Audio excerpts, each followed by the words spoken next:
Ahoy, everybody. Welcome back to the stream. We are just going to give us a couple seconds of pre roll. I'm going to post the tweet, and then we're going to get started with today's brainstorming. Thanks for coming by. Post the tweet here, real quick. Whoa. Sure, that's messing with OBS. There goes the tweet. Okay, and then I will close everything else. Okay, how's everybody doing?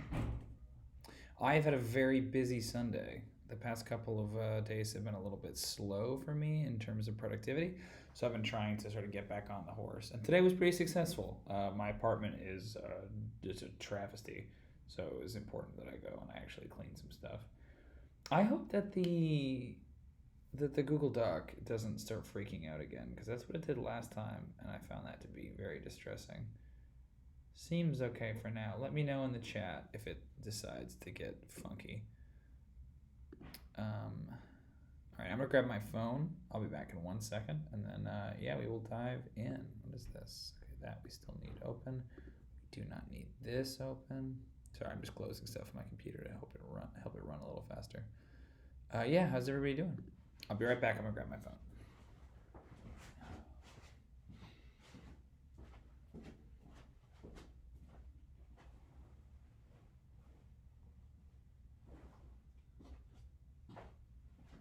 And I'm back.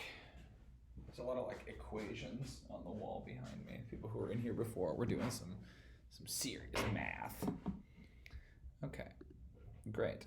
So today's plan is basically to do the last bit of brainstorming on sort of the geography of Coombe before I actually crack out the map and start drawing. I would love to get started on it, and I have been meaning to get started on actually drawing a legit copy of the map, but I've been hesitant to do so because I wanted to get basically all my brainstorming out of the way, all the ideas that I might want for different locations in Coombe, like locked in before I officially started to draw the map. Because the last thing I wanted to do was draw the map and then suddenly realize like, oh, you know what I really needed was a lake here or whatever.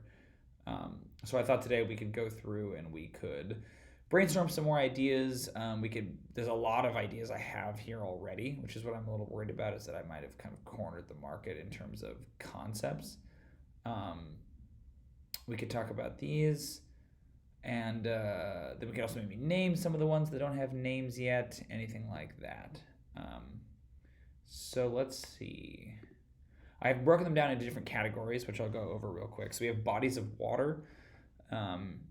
And also anything you find that has brackets around it, that just has like, bracket frozen lake, for example, is still missing a name.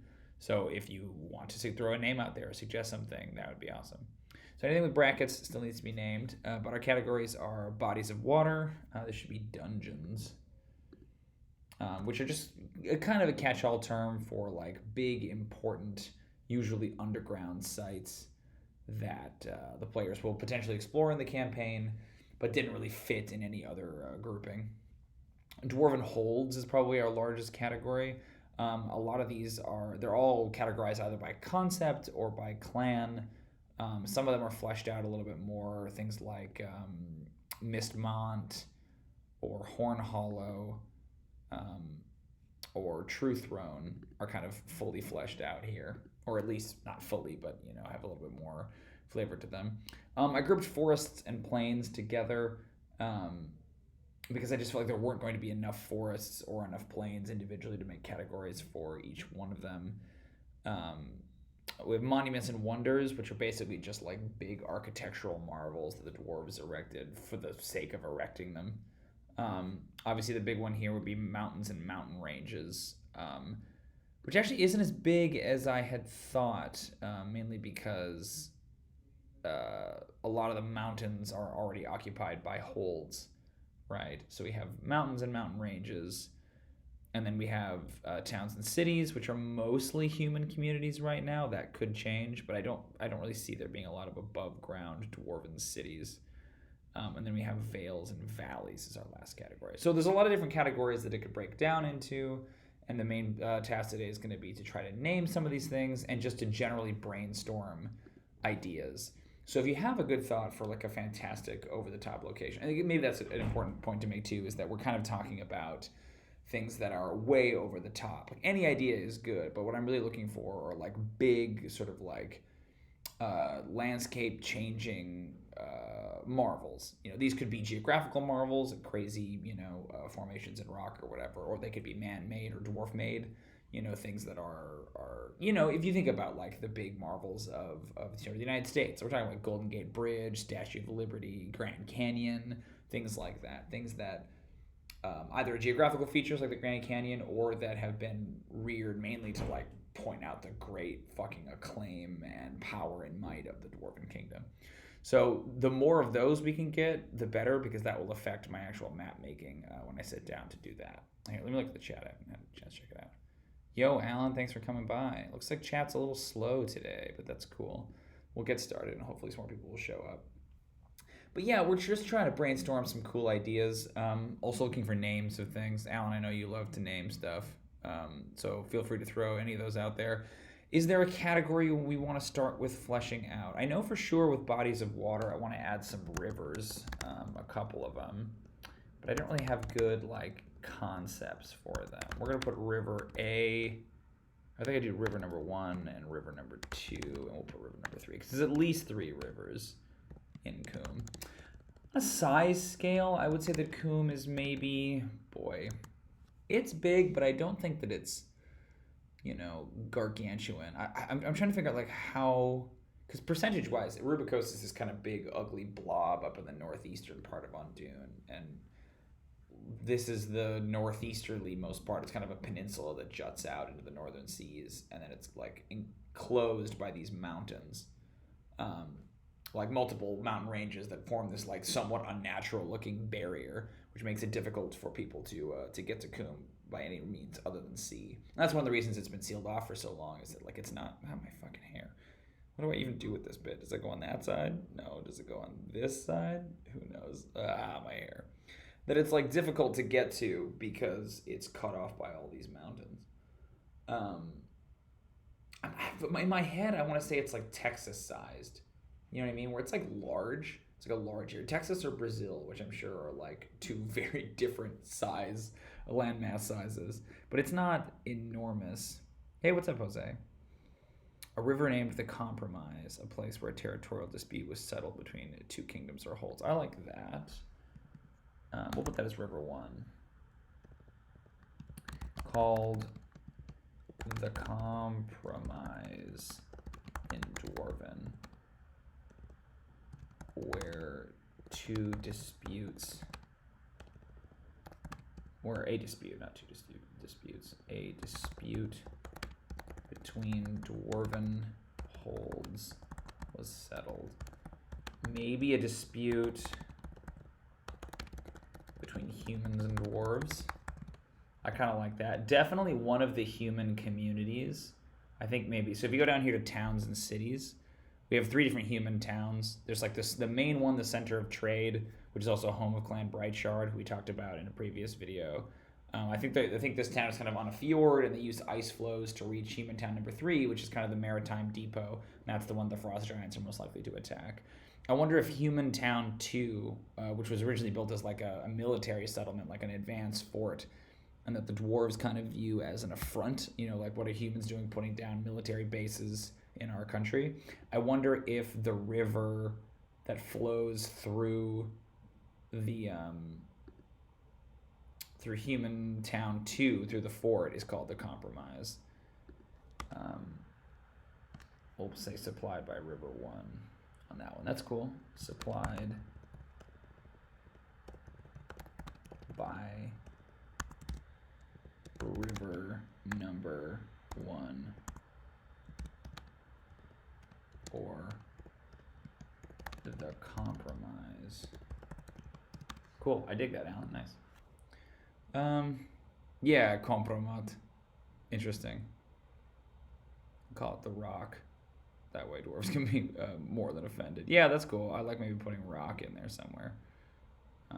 Name contains rock. So the main thing, as I said, what we're trying to do today, Jose, thanks for swinging by, is just try to brainstorm like big, cool, geographical or architectural wonders that might affect me drawing a map of Coom. That's one of the things I want to do relatively soon.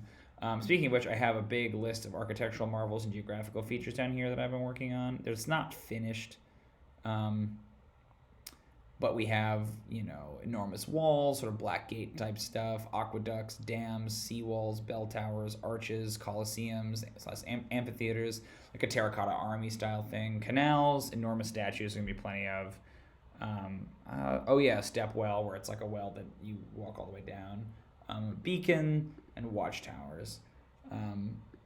Anything along those lines, if you have ideas or whatever, just go ahead and throw them out. Otherwise, we're just going to maybe start moving through some of these categories and trying to knock off some stuff. I wanted to put aqueducts under monuments and wonders. Aqueducts. I think they come from Mistmont, the Iron Spring hold, and they stretch across the countryside, bringing fresh water to remote locations. I like the idea that aqueducts to me are one of those like big, ridiculous architectural feats that amaze me all the time, right? So I like the idea that there's a mountain. Mistmont is a sort of like water-filled mountain. It's basically like a cistern, right? And they it's home to Clan Iron Spring, who's one of the more progressive clans. God, what in fuck is happening with my stupid hair? God, this is why we shouldn't have cameras on streams. So I'm just gonna focus on my stupid appearance. Look at this. Look at this one strand. This is what everybody came here to see. I told myself, I know, I won't wear my hat because it'll make my hair look better. What is going on my head?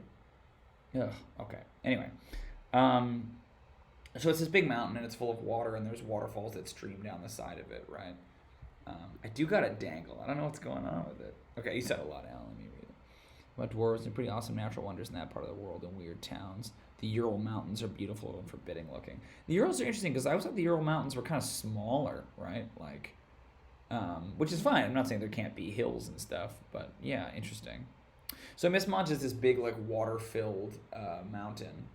It's this big cistern. It's got all these fresh springs where there's, like, hot springs on the side of it, and it's the home of Clan Iron Spring, who is a more progressive dwarven clan. And so they're kind of in charge of bringing water out to some of these remote areas. I like the idea of this mountain having these aqueducts that, like, stream off of it and go in different directions. And, during the height of Coom's power, they were all intact and flowing water. But now a lot of them are broken or whatever. So you find these like broken stubs of aqueducts kind of littering the countryside. I think it's kind of neat.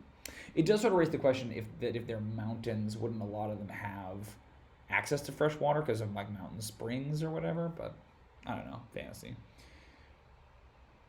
Oh, that's cool. A watchtower surrounded by a terracotta army looking outwards. The army is called the Eternal Watch. The watchtower creating something to have to do with the iris. Oh, like an eye. That's cool. Let's put that under... I'll put it under monuments for now, because I feel like that's like a symbolic watchtower. Watchtower. Surrounded by terracotta army. And, like, I think that there's statues, right, by terracotta army statues. All facing outward, but I think that they're huge, right? Like if it's this tower on this mountain or whatever, and then there's this like spread of statues all around it. They're not really terracotta, right? They're made of stone or whatever, but that's the style. Facing outward, called something like the Endless Watch or Undying Vigil or something like that. I like that. That's cool. Nice. Well, I think their statue, I mean, they could animate, right? That's the story. I think it's almost like a better story if they never do animate, but like they said, like someday they will, like if the tower is ever attacked or whatever, Story about how The statues will animate one day if the tower is ever attacked. And I feel like it's like, yeah, maybe not even like a watchtower, more of like a bell tower. Could you do it for me, Alan? Because I don't know if my computer's going to want to do that. Dolmens. I can do it, though. Let me see if I can get it up. Dolmens. Oh, those are cool. A megalithic tomb with a large flat stone on the upright ones, found chiefly in Britain and France. It feels kind of primitive. I wonder if that's like a... Are you suggesting it's like a thing that the dwarves would have done, or is it like a natural formation somewhere that this just like happened to happen? You know, because obviously it wouldn't be natural in the real world, but in fantasy, who knows? Seems cool. Dolmens. Ancient stone houses in the Caucasus.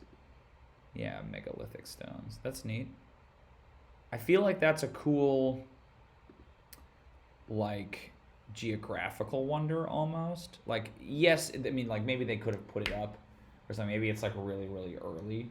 You know, it's that it's implied to be this like ancient. It's like, again, Stonehenge, right? It's like this ancient marvel that they once completed. It's like the first thing that the dwarves did, right? There was like a stone in their way or something as they were leaving the underground caverns, and so they raised it up on top of these two peaks or something like that and created this arch.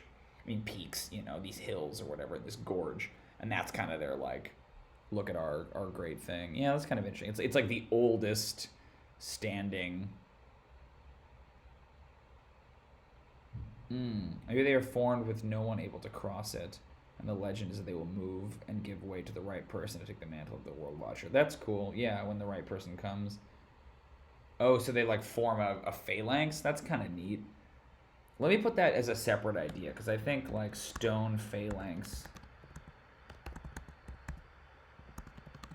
protecting important site. Legend says they will move once the right person, you know, whether it's like the heir to the clan or whatever. Enormous statues.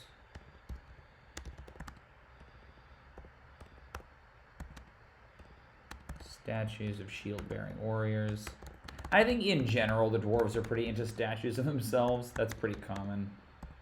Protecting important sites. Yeah, that's cool. I could see that being like a defense mechanism on like an old dwarven hold, right? Maybe Lodestone is with like the sort of very warlike defensive clan. They might have something like that. That's kind of neat. Monuments and Wonders. We'll put that with the what are they called? Dolmens? Put that in here. Dolmens. Ancient dwarven monument. Very crude, very simple and crude. A stone raised atop two other stones. Believed to be the first dwarven, like, architectural project or whatever, right? From the Vanished Time. So the Vanished Time is the basically, like, you know, BC, essentially. It's like unmeasured time before official records began in the First Age, right? Which is like actually relatively far along in a lot of these individual civilizations. The First Age began when these three disparate empires, elves, dwarves, and orcs, kind of all aligned. So there's a lot of time, a lot of like the prehistory and the like mythic history of the dwarves happens in the Vanished Time. And it's unclear how much time obviously passed there. The different races all disagree about how long the world has existed and stuff like that because they weren't in contact up until that point. That's very cool. Okay, that's neat. Bodies of water, we have our rivers still. So I just want a frozen lake somewhere. I think that'd be cool. There's definitely an underground sea in some place. I don't think this is actually true, but I read somewhere, like apocryphally, that like copper is a metal that like you can put little air pockets in and then it floats on water. So I've always kind of had an underground sea in a previous campaign, And similarly, had dwarves have basically copper boats that they can float across. So there's like a clan whose thing is that they make these copper boats that can sail the underground sea. I wanted there to be a sound. There's like the rough map I have. There's like a big open body of water to the southeast. And I liked the idea of a huge like stone bridge. It's like massive. I mean, I wouldn't call it a suspension bridge. I think it's literally just made out of stone. I'm messing with my hair. Is it gonna work? No. God, what is this? Is my little dangle, my little dongle on the front here. I like the idea that at one time there was this huge bridge that crossed it, right? And that now in modern times it's broken and fallen apart. There are definitely 2 more rivers. There's got to be like a cool mountain river with lots of waterfalls. Mountain river that descends to the lowlands. Lots of waterfalls. Yeah, that's cool. Oh, here we go. Oh, if it's formed with that kind of door frame, make it one after another, made of different materials growing to every race in the continent. Huh. Underground rivers are cool because they're 3-dimensional, and the implication of underground canal being 3D also. Nightmarish to map it. Yeah, that's cool. River that goes between above ground and underground, that it's like, goes all across Coombe, but sometimes it's underground and sometimes it's above ground. I think could be kind of neat. Yeah, that's sweet. I don't know what you mean. If it's formed in that kind of door frame, the Roaring Serpent, which is the calmest river that ends at the sea on a cliff. There's a huge stone serpent head, and the waterfall is deafening. That's cool. I almost want to call it like the Dragon's Breath or something like that. But River 4. And like we can combine these ideas too, right? Like maybe River 2 is that one. Ends at the sea. There are cliffs that go over to the sea in the eastern side, so that could work. Cliffs that empty into the sea. Deafening roar. Looks like dragon head. I dig that. So that's what I got for bodies of water. Obviously, go ahead and throw more ideas out there if you got them. Let's move on to... I'm just going to do quick summaries of the ideas I already have. So dungeons. There are 4 of these, or 5 of these. We'll just go in order. So the fortress is basically like the royal fortress. It was constructed... Oop, you guys can't see that. I got to scroll it. Let me see if I can adjust this. That's better. So the fortress is this impregnable structure that was built in a long time ago, like the early days in the Dwarven Empire, and it's connected to so True Throne, this Dwarven hold, is the center of it's like the royal hold. It's like the royal castle, King's Landing, or the Red Keep, or whatever, to make a Game of Thrones comparison. And it has 7 bridges that span, or 6 bridges that span out in 6 cardinal directions. And each bridge is dedicated to one of the other 6 elder clans. The idea being like, come, bring your troubles, bring your grievances to the king, and the king will hear them. But early on in Dwarven history, there was basically a war of succession where one of the other clans made a grab for the throne and tried to take over. It's the only time that it's happened that another clan has attempted to usurp True Silvers, and it was after the first True Silver king died. This other clan, the Glimmergem clan, kind of thought like, well, wait, why do you get to be king? Let's do it. So there's this war, and the Glimmergems were defeated and utterly destroyed, but the True Silvers realized they did not have any kind of stronghold of any real size. So they then constructed one. They basically took the bridge that would have been the one that the Glimmergem clan came across, and they converted that mountain into this totally impregnable fortress. The queen was Ovgora Orcfriend, who got the name by inviting orcs over into Coombe to sort of help bolster her forces. In modern times, it's now sort of the abode of this family of white dragons that has moved in. And they've taken over all the levels of it. There was a big climactic battle there. We talked about this before with the Oath Shields, right? That the True Silvers kind of barricaded themselves in their fortress, and that's where the dragons assaulted. When the True Silvers disappeared, now the dragons are in this multi-layered fortress, and there's like a mother dragon and then her hatchlings, and so it's definitely a dungeon that the players could. Fool's Gold is cool. It's interesting. Perhaps named Fool's Gold. definitely a dungeon the players will have reason to delve into in the campaign. So next up we have the library, similarly constructed by another dwarven monarch. Basically, the idea here is that there's a locked door on the mountainside in one particular corner of the kingdom. And I liked the idea that there was some piece of information that the party needed that was inside that library, and that finding the password becomes one of the central mysteries to the campaign, particularly for the sort of political history party. Inside, I had the idea that the pillars are all carved with records that the dwarves didn't really have a written language in the traditional sense up until a certain point. That the queen who built the library actually was the one who invented the written language, like the runic form. And so they had these like pictographic, almost Mayan-like scripts. These pillars are all filled with those. But again, it's like a dungeon in the sense I feel like it's like one big room. It's like one huge open space. That's cool. And then Acropolis, I think, is kind of interesting.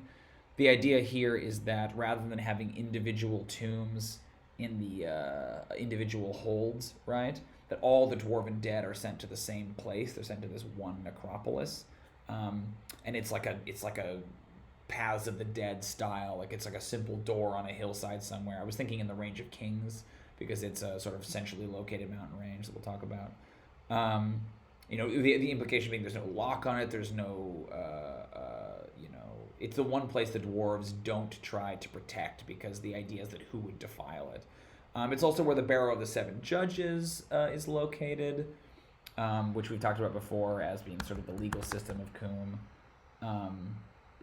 One other thing that's interesting theologically is and it kind of ties into the necropolis, I liked the idea that sort of dwarven heaven, or like Asgard essentially, like the dwelling of the gods, or Valhalla, like where you go when you die in dwarven mythology, isn't like a cosmic or astral place. They believe that it's here on Earth, but it's just hidden really well. It's almost like Mount Olympus, right? Where it's like it's a location you can look at. Like they live on that mountain, but the door is utterly secret and nobody knows how to get into it. And when you die, that's like part of the information you get, or it's easy to find. Like the door becomes visible to you, and then you go and you live in the God's Hall. So it's like a corporeal place. I mean, is it really, right? That's just what they believe. But like the theology suggests that it's a real physical place that your spirit goes to when you die.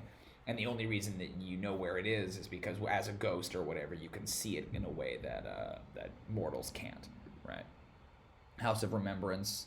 Once you go there forever, you only live in the memories of others. That's kind of cool. Yeah, some name. Name implies, or suggests remembrance. And I liked the idea that it's not in their homes. Like they have to make a pilgrimage there. Right. Let's keep going. So there's a secret true silver vault, which is where King Carouge the Crazed locked himself with all of his treasure. God, you guys still can't see it. Let me scroll it back up. I'm sorry. There, that's better. Locked himself in all of his treasure, and so the implication, obviously, it's hidden in a place, but I'm not going to reveal what that is because there are people in the stream who may play in the campaign. So we don't need to go too deep into that, but it's a completely hidden. Again, it's the dwarf doors are invisible thing, right? Like I wanted it to be a reveal as to where this place is, and it's a very pivotal part of the campaign because basically whoever controls the royal treasury that's a huge asset to help them try to claim the crown. And then lastly, we have Zundakun's Tower. Zundakun is an ancient figure in dwarven Coombish history. He's basically Merlin. He's like the one dwarven wizard that had any fame or notoriety, and he's definitely like a controversial figure. A little bit of Merlin, a little bit of Rasputin. Like people aren't really sure how to feel about Zundakun. He was mistrusted, but obviously made important changes and things in dwarven history. And so he has a tower, of course, because he's a wizard. But I like the idea that it was upside down. There's a peak of mountains called the Cloud Peaks, where basically the mountains come up to a certain point, and then the peaks actually float physically above the base of the mountain. And I like the idea that his tower is built upside down on one of these floating peaks, so that way the tip of the tower almost touches the base of the rock beneath. And the idea that the dwarves know about it and they can see it, and it's this they admire the feat. They kind of think, man, I wish we could have figured out how to do that, but they kind of scoff at how he did it. It's magic, right? Magic is cheating in architecture. Yeah, that's the idea. Story vault. There's a room or a segment of the wall etchings. High anchorage is... Ooh, I like high anchorage. That's cool. Name, idea, high anchorage. Oh, that's cool. Yeah, yeah. Maybe it's not actually magical. It's not actually magical. A secret feat of engineering. I think that's cool. That he would like because obviously he's so magic. He's Merlin, but like everyone would assume, oh, he did it with magic. But in order to show them up, he actually just does it with natural architecture. That's cool. Okay, let me read this thing about the library. Story vault. There's a room or segment of the wall etchings that's all one story or all one continuous sentence. You have to walk them. Oh, that's really cool. Yup. The history of the dwarven people is written here. Oh yeah, there's a prayer. That's it. It's the prayer to Umbor. The prayer to Umbor.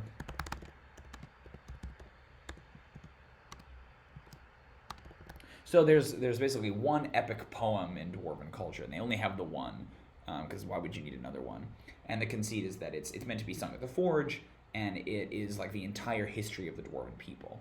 And you can embellish certain areas, or there are like verses that you will sing or whatever. You don't have to sing the entire thing, but it's basically this long recounting of everything that's ever happened in Coombe.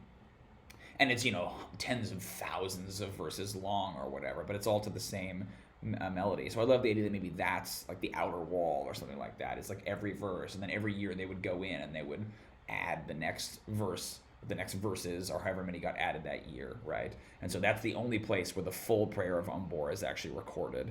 Maybe that's the thing that they're looking for in the campaign, right? They're looking for a verse or a clue that's hidden in one of the verses.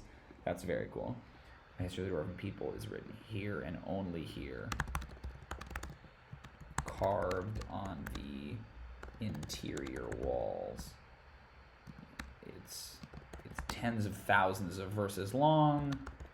It's tens of thousands of verses long and takes miles of walking and reading. And it's all written in the old script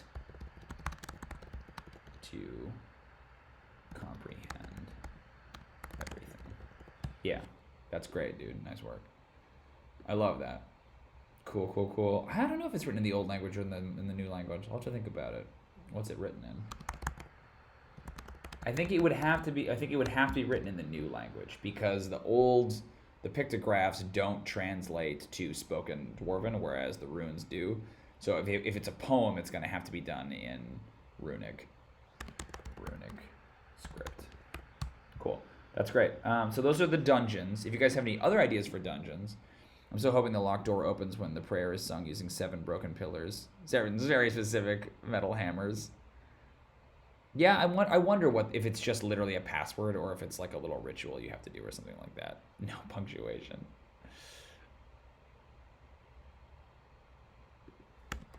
No, I don't know if they have punctuation in Dwarven. Maybe in the runic language they do.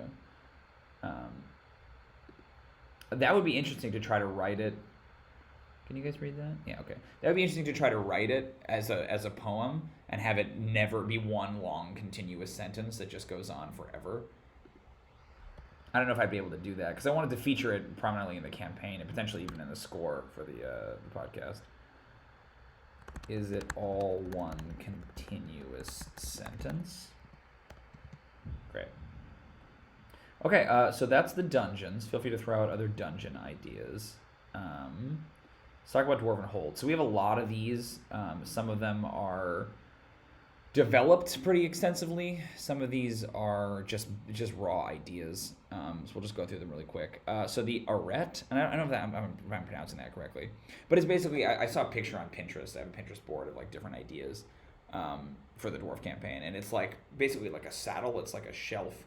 So it's like a ridge that separates 2 valleys. And I liked the idea of like a Dwarven Hold built like on the ridge, like that. Seemed kind of cool. It'd mostly be above ground, I guess, but it seemed neat. Maybe that's where the watchtower is or something like that, and then the army's on either side. That's kind of cool. So the Bright Shard hold we talked about in a previous podcast, or sorry, a previous stream. Um, it's the one that basically is lost. The Bright Shards forgot how to get back into it, and now they live amongst the humans. So the entrance is obscure, perhaps by magic. It's the one with the illuminite, which is the like solar panel crystal, and it's way up at the top, and then it's filled with sunlight, and it streams it down into the rest of the hold. It's got a lot of transparent stone everywhere. And now it's abandoned thanks to a secret reason that I will not here reveal. Which is cool. Dungeon that's a Trog nest, definitely.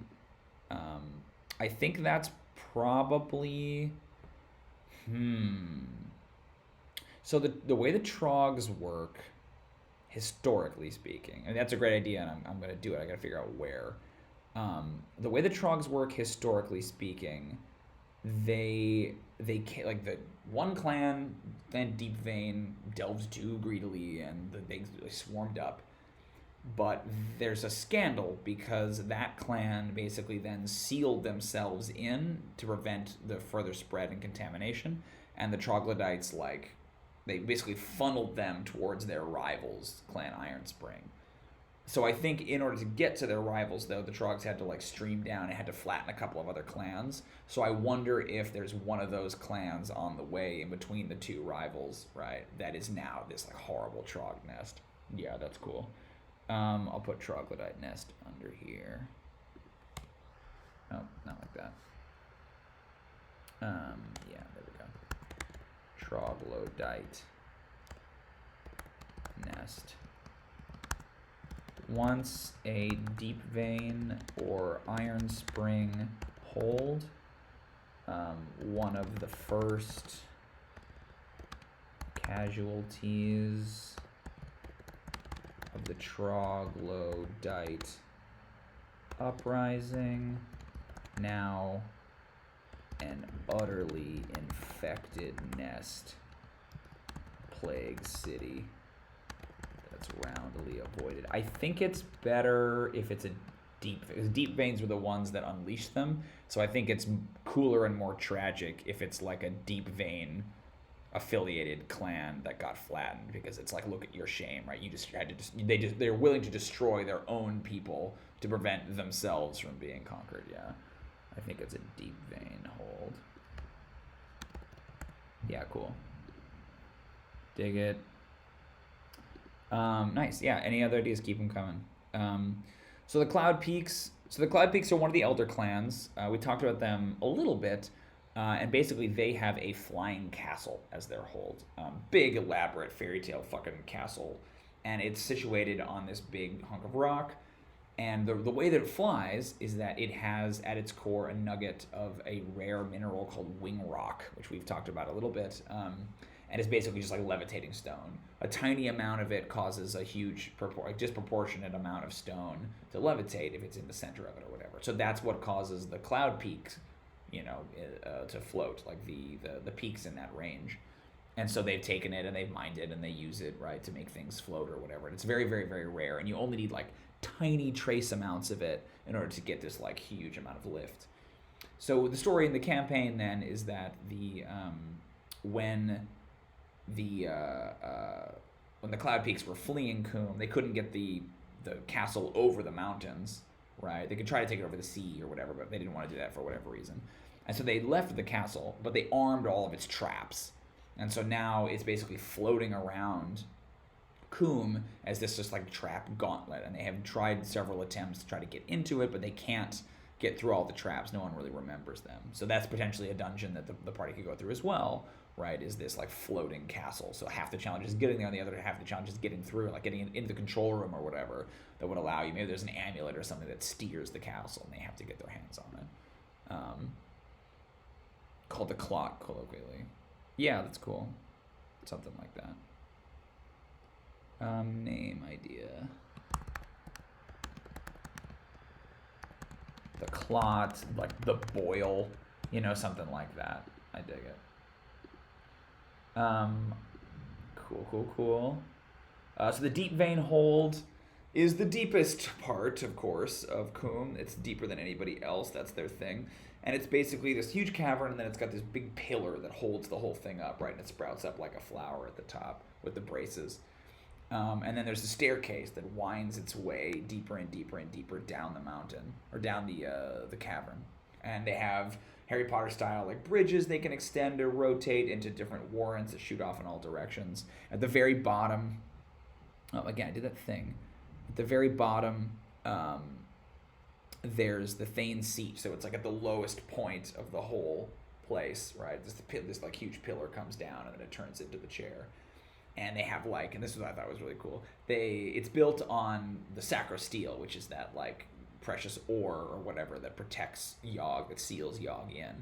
And they've mined it like down to like a couple of inches of sacrosteel, right between the bottom of the hold and Yogg. And like basically the idea is that like it's so thin that as you walk across it, you can see Yogg kind of like moving underneath the sacrosteel. Yogg can't do anything, right, because it's stuck. But it's like, that's how close they are, right? They're like inches away. But they have no idea, right? They don't realize that it's Yogg or something malevolent down there because they think they're safe or whatever, which I thought was cool. Oh, here we go. A cave with shining colored water pools elevated in columns. They show kind of like northern lights. Oh, that's so cool. Yeah, maybe that's the cavern with the myconids that we talked about. Let me go to Natural Wonders and put that in, or Wonders and Monuments. Let's do caves and caverns as a category, maybe. Yeah, because that could totally be a thing. Caves and caverns. I love that. Multicolored. Let's see, what do we call that? Like Northern Lights. Multicolored pools.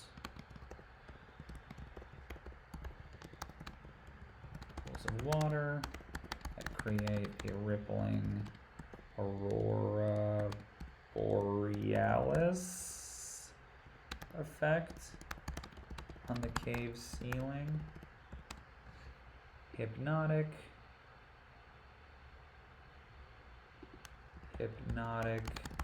full of spores, potentially the home of the myconids. Because yeah, I feel like there's got to be like a big myconid colony somewhere, like the base of it, right? Like the Borg homeworld.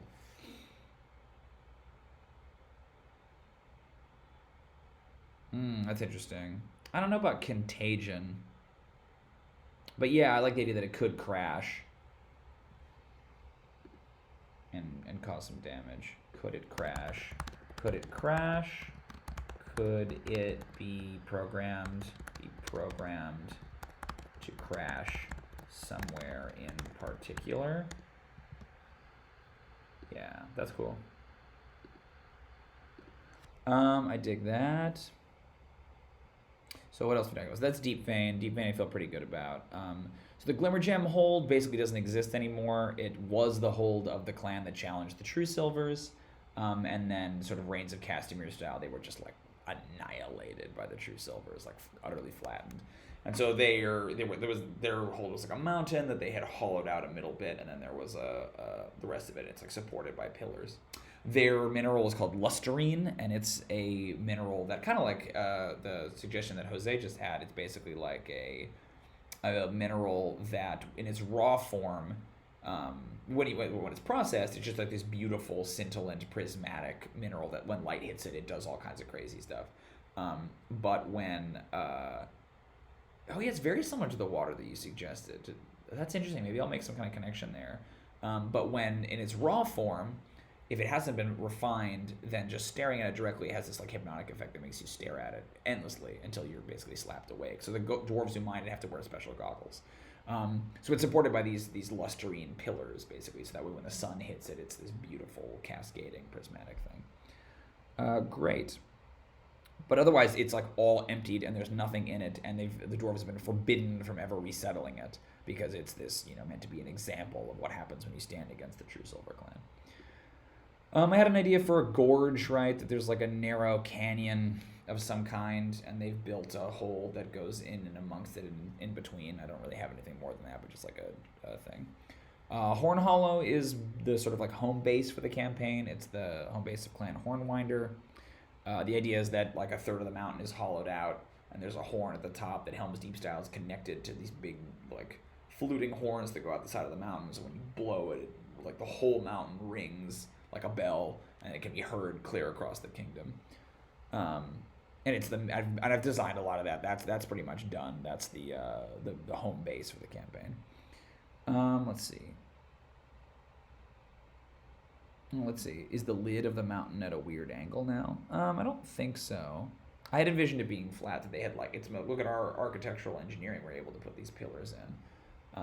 That they had hauled it all out and then shaped these pillars. Can someone in the castle have thrown a really eroded anchor that now only scrap? Oh, that's kind of interesting. It has a big anchor. Does it have an anchor that drags across the land? Scraping I feel like that would destroy so much. Like maybe that's not bad, but like it also presents an easy way up that I don't necessarily like, but it's such a fascinating image. Because one of the political things that's going on that like, you know, somebody tried to go up there at some point happens, and they're the ones who report back saying all the traps are active and we can't get into it. The gorge was created by the anchor. Yeah, maybe. I just feel like that would have to be so huge. Like it would just level anything in its path. I mean, maybe the castle is on like a particular rotation.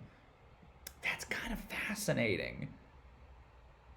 If there wasn't a gorge and that over time the anchor has like so okay, here's what I think it is. I don't think that the anchor is still there because I think that over 500 years the anchor broke, but I think it was there for a long time and it dug this gorge out, right? And it's like circular rotation. And so now there's like a long chain that's dangling, right? So that might be a way up, maybe able to grab that and climb the thing. But the anchor is then like embedded in some rocks, you know, that's really cool. Okay, I want to write it down. I don't know exactly how it'll work yet, but I think something like that is awesome.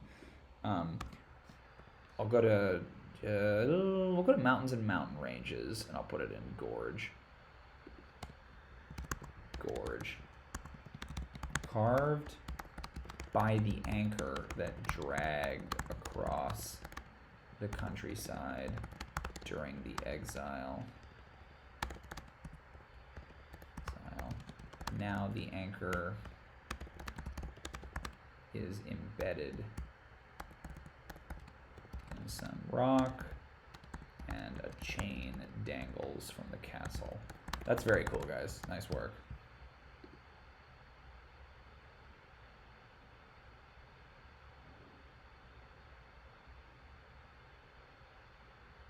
I don't know if the anchor itself is the fortress, but I could see the anchor being like a weird tiny dungeon. That's kind of neat. Yeah, I think it did snap off, and it's there. That's very cool. Okay. Maybe there's some clue inside the anchor that they could use to help them or whatever. I like that. Back to Dwarven Hold. So there's the hot springs, you know, just near the Mistmont, which we'll talk about in a second. There's a hot springs that seemed like a cool mountain thing to do. So Mistmont is the hold of one of the elder clans of Clan Ironspring. We've talked about.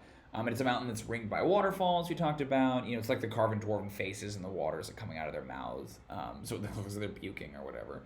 I like the idea that there's a point in the middle of the mountain where there's all these waterfalls streaming off, and it's like where the royal family, the Thanes family, like the Thanes quarters, their stead lives. And it's like Henneth Noon in Lord of the Rings, which is the window of the sunset. It's like Faramir's cave in Two Towers, where at a certain hour of the day the sun comes down and then it paints the rainbows. But they positioned it in such a way where as the sun moves across the sky, it's like multiple different, like that's the mid-morning one, and that's the noon one, and that's the afternoon one. So there's always some kind of rainbow falling across their hall, right? Depending on where the sun is because of these waterfalls. And I like the idea that one of the waterfalls descends over the gate, so they can like close it and let people through, or they can let it down, and it's like a defensive measure. This waterfall is pouring down. They also are masters of ferrofluid, which is the sort of like liquid iron. I think it was Alan's idea originally, actually, like a metal that's kind of like mercury, and it's always in this sort of semi-fluid state, and then you put different harmonic frequencies through it, like you hum or sing or do whatever, and then it will assume different shapes. So the doors are all ferrofluid doors, and you hum certain notes to get them to open, and you hum certain notes to get them to close, right? And maybe there are some that are key to certain voices. So only if I sing will this door open. That way it's like your private chambers. Yeah, exactly. It's metal bending. That's exactly the right way to think of it. So that's Miss Mont. That's Clan Iron Spring, and their hold. We talked about the Oath Shield hold when we talked about Clan Oath Shield. It's like this huge Harrenhal-esque fortress that was maybe built by the Oath Shields to try to give the True Silvers a fortress, but the True Silvers managed to make their own first. And now it's like too large to accommodate the small number of Oath Shields who returned. It's like this big sort of haunted ruin. There's a hold for Clan Quicklime. Now, Quicklime, I don't think they're a huge part of the campaign, but I liked the idea that they're the clan whose job is basically to make traps, right? That's their main thing.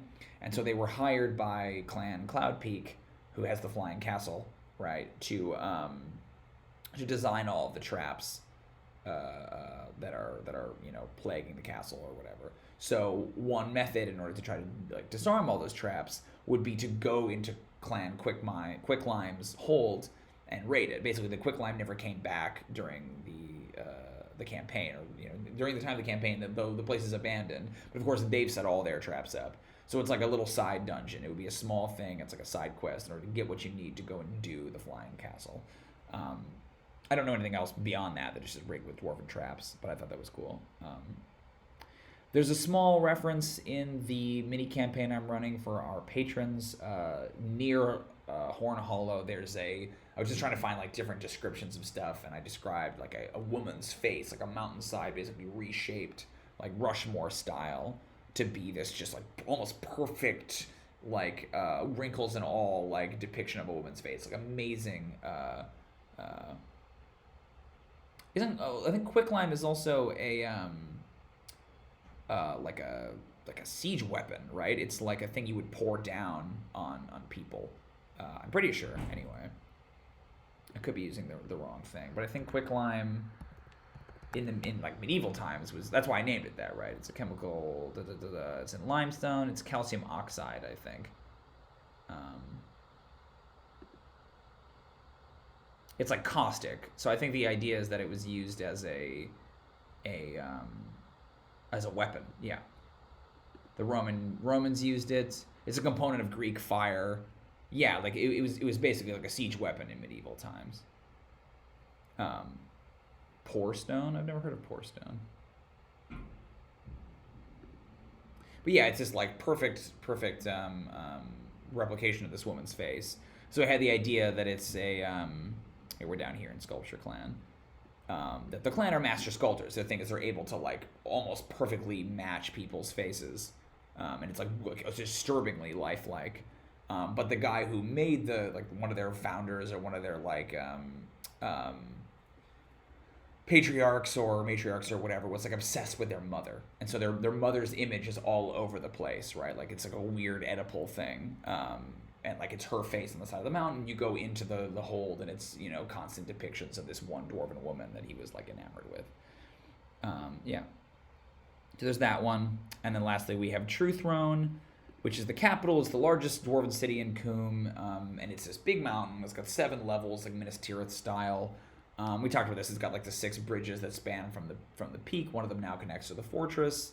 That one was originally Glimmergem's bridge, and now it's meant to be a sign of they're no longer welcome here, and instead we will face them with our might of arms.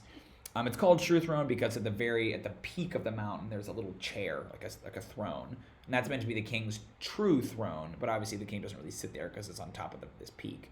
But it's kind of a tradition where once a year they're supposed to sit there for a day and they rule from up there. Definitely one of the dwarven monarchs died from sitting up there, right? They caught a cold or exposure and they refused to come in. But it's totally symbolic. One day a year is the day when they sit upon their throne and they look out over their kingdom. True Throne is, I think, a big dungeon for the campaign because, again, it will probably have secrets in it as to where the vault is located. And so, it's all about clearing different levels, and I feel like it's haunted with monsters and all kinds of stuff. That's the big mega dungeon, Undermountain style dungeon in the campaign. You can always go back and continue to excavate True Throne.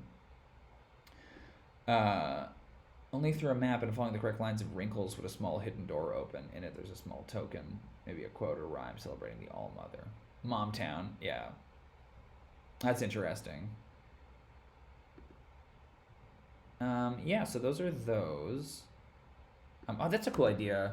A hidden room whose trigger, like whose, yeah, trigger, that's fine, is a wrinkle or age spot or something that doesn't exist, right? That like, if you've been, looking at these faces of her all the time, you might notice like, oh, look at the discrepancy in this one carving. She has a wrinkle here or a scar or a whatever that she doesn't have in any of the other ones, and by like pushing that or interacting with that, that reveals a hidden, like, it like rewards you for knowing her face. I think that's cool.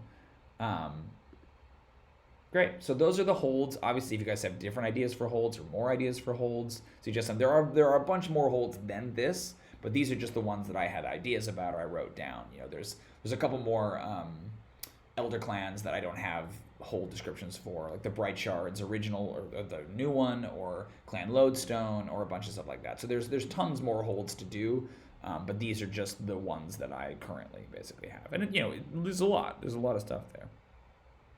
Moving on, we have the forest and the plains. So there's one of the groups. Oh God, we keep doing that thing. One of the groups, the other demographic groups in Coom, beyond obviously dwarves and humans, I wanted to have there be some elves. And I liked the idea of sort of these brutalist, survivalist elves that while the rest of the dwarves fled, the elves chose to remain in Coom. And this endless winter descended upon them. And it was like, so cold and so terrifying that maybe they lived in an alpine forest is what I was imagining, right? Like an evergreen forest. But most of the trees still died or whatever because it was just so oppressively cold all the time. And so these elves who were wood elves now kind of were called snow elves or whatever. And they're these sort of scary, post-apocalyptic kind of survivalist elves. I don't know too much else about that. I'm not sure what role the elves will play in the campaign. Obviously, there's like a political angle there, right? Like if they've remained, they have a lot of resentment, presumably, to the dwarves who brought this thing down. Kind of a Lothlorien, Moria situation. Its name is something like, in Undune, all like elven place names have the same structure. So it's like Vaer, which means where the blank blank blank. In Alheliog, they go to the royal palace in Symbia, the elven nation, and that's, Vaer Quethralos, which I think means where the ghost elms grow. So it's stuff like that, right? So it needs to have something like Vaer or whatever. I like the idea that a lot of the trees are bare or dead, even if it's an evergreen forest. I think that's kind of a cool look. It's spooky, and they don't use green as camouflage anymore because there's nothing green there. It's all, dead. So it's like the blacks and whites and stuff like that, which again is interesting then because it plays into their extremist view. Hey, Brooke, what's up? Yeah, right. But I just like that idea of these scary survivalist elves. It's like Vaer, like where the trees go to die, or where the trees are all bare, or something like that, right? So that's the forest, and that's all I have so far. Again, feel free to throw ideas out there. Then for plains, we have tundra. And I just think there's lots of open tundra in certain areas. I don't have any real name for it. It's the home of the caribou and stuff. The orcs that live in Coom, the orcs and Undune in general are less of a scary monster race at this time. They sort of become that in the Fourth Age during Alheliog, but previously they're basically one of the great powers of the world. They are very animalistic still, and they kind of have like animism and shamanism. And so they basically are herding, Mongolian almost like nomadic people that wander the steppe, wander the tundra, and follow the caribou around. Again, similarly, could be a political group that you would interact with or have to deal with. I don't know how they feel about dwarves at this time. They definitely would have stayed, I imagine, because they're here now. They were brought in by an ancient dwarven queen as sort of like muscle in a war, and now they've kind of been given free reign to roam around. But again, the dwarf-orc enmity that's in a lot of settings isn't really here at this time in Coom, I don't think. So those are the forests and the plains. There are definitely more forests and more open areas or whatever, more tundras. If you guys have any ideas for those, let me know. We were talking locations right now, Brooke. Yeah, we did talk elves a little bit. Elves have been on the the poll every week for like a month now, and they never do very well. But eventually, I feel like we're gonna get there. And when I say elves in the poll, I also kind of mean like other races. Like we would presumably talk about humans and orcs too, because I don't know if we could spend an hour talking about elves. But if you have ideas for elves, please throw them out there. Oh, you're the one who votes elves? Oh, Brooke, I'm so sorry. I would talk about elves, but nobody wants to. Nobody but Brooke. So we talked a little bit about some monuments and wonders. Can you guys see those? God, why does it do this? That's so annoying. Can I pull this down a little bit? Yeah, there. So we talked a little bit about monuments and wonders. We talked about the aqueducts. I added those. I mentioned in the dungeon crawl that there's an area where there are like two crossed spears, basically. It's like a pair of dwarven statues, one on each mountain, and they've each got spears, and they're like pointed at each other, and it's just meant to make like an archway down this pass. But it's like a forced perspective thing. If you stand in the one spot, it looks like they're crossed, but as you get closer, you realize that they're actually like really far apart. And it's just a matter of like, oh, look at their engineering. They were able to figure out a way to make it look like they're touching when they're actually, fucking 25 miles apart or whatever. Not that far, but you know what I mean. Alan's idea were the dolmens, which I think are cool. There's the... Oh, is that a thing in Baghdad? I'm not aware. That's cool. You should link me. So there's an area called the Gates of Coom, which is basically like a public pass in one of the mountain ranges, and it's this big open pass that they've Argonaut style put statues beside, and it's like the way you come into Coom properly or whatever. But now, of course, it's snowed and avalanched and collapsed and no longer accessible. Inspired, I think, by either the Argonath, yes, but also the Gates of Barovia in Curse of Strahd. So then the next one says the transit stations, and the idea here was that there's basically like a big magical, maybe just engineering or architectural, but there's basically a subway. There's like a large public transit system that goes underneath the whole kingdom. It's like made like stone cars and stuff like that. I don't know exactly how it works yet. But the idea being that, like subway stations in New York or whatever, they're kind of dotted throughout Coom, and anybody can go into them and get on the subway and then transport across to any of the other ones. I think that the subway probably doesn't directly go to anybody's hold, because I think the idea is that that's meant to be secretive. But I think most holds have routes that take them to the subway, whatever it's called, relatively easily. So these transit stations are just kind of like in generic or like neutral locations, and then everyone goes there and uses them, right? It's like a way to transport people and goods relatively quickly throughout Coom. And so then a big part of the campaign then will be clearing oh, look, we've unlocked, now these two areas are connected. You can kind of fast travel between these different spots, right? That's sort of the idea. Yeah, I think it's something like that, right? Where they did they do the earthbending stuff? I think it's along those lines. I don't know if they necessarily exactly have earthbending, but it's like magnetic, or it's something like that, definitely. I don't know that it's magic. I think it might just be like extremely good dwarven engineering. Yeah, cool. The Impossible Bridge was the bridge we talked about earlier. Basically, there's like a big body of water, and then I wanted just like a huge ass stone bridge that just like goes across the whole thing. Brooke, there is no war in Ba Sing Se.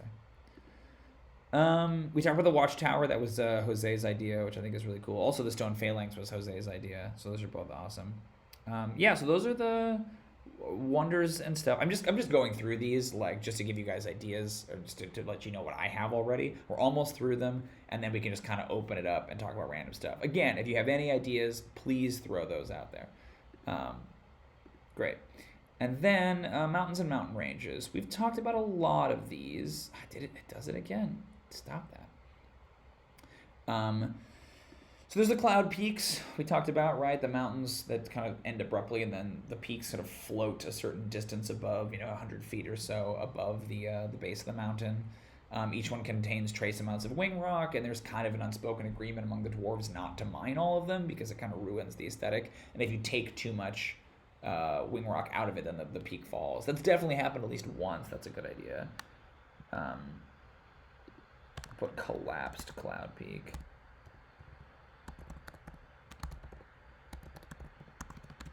Definitely a mountain where too much wing rock was mined from the floating peak and it collapsed down onto the mountain slope. A warning not to get too greedy.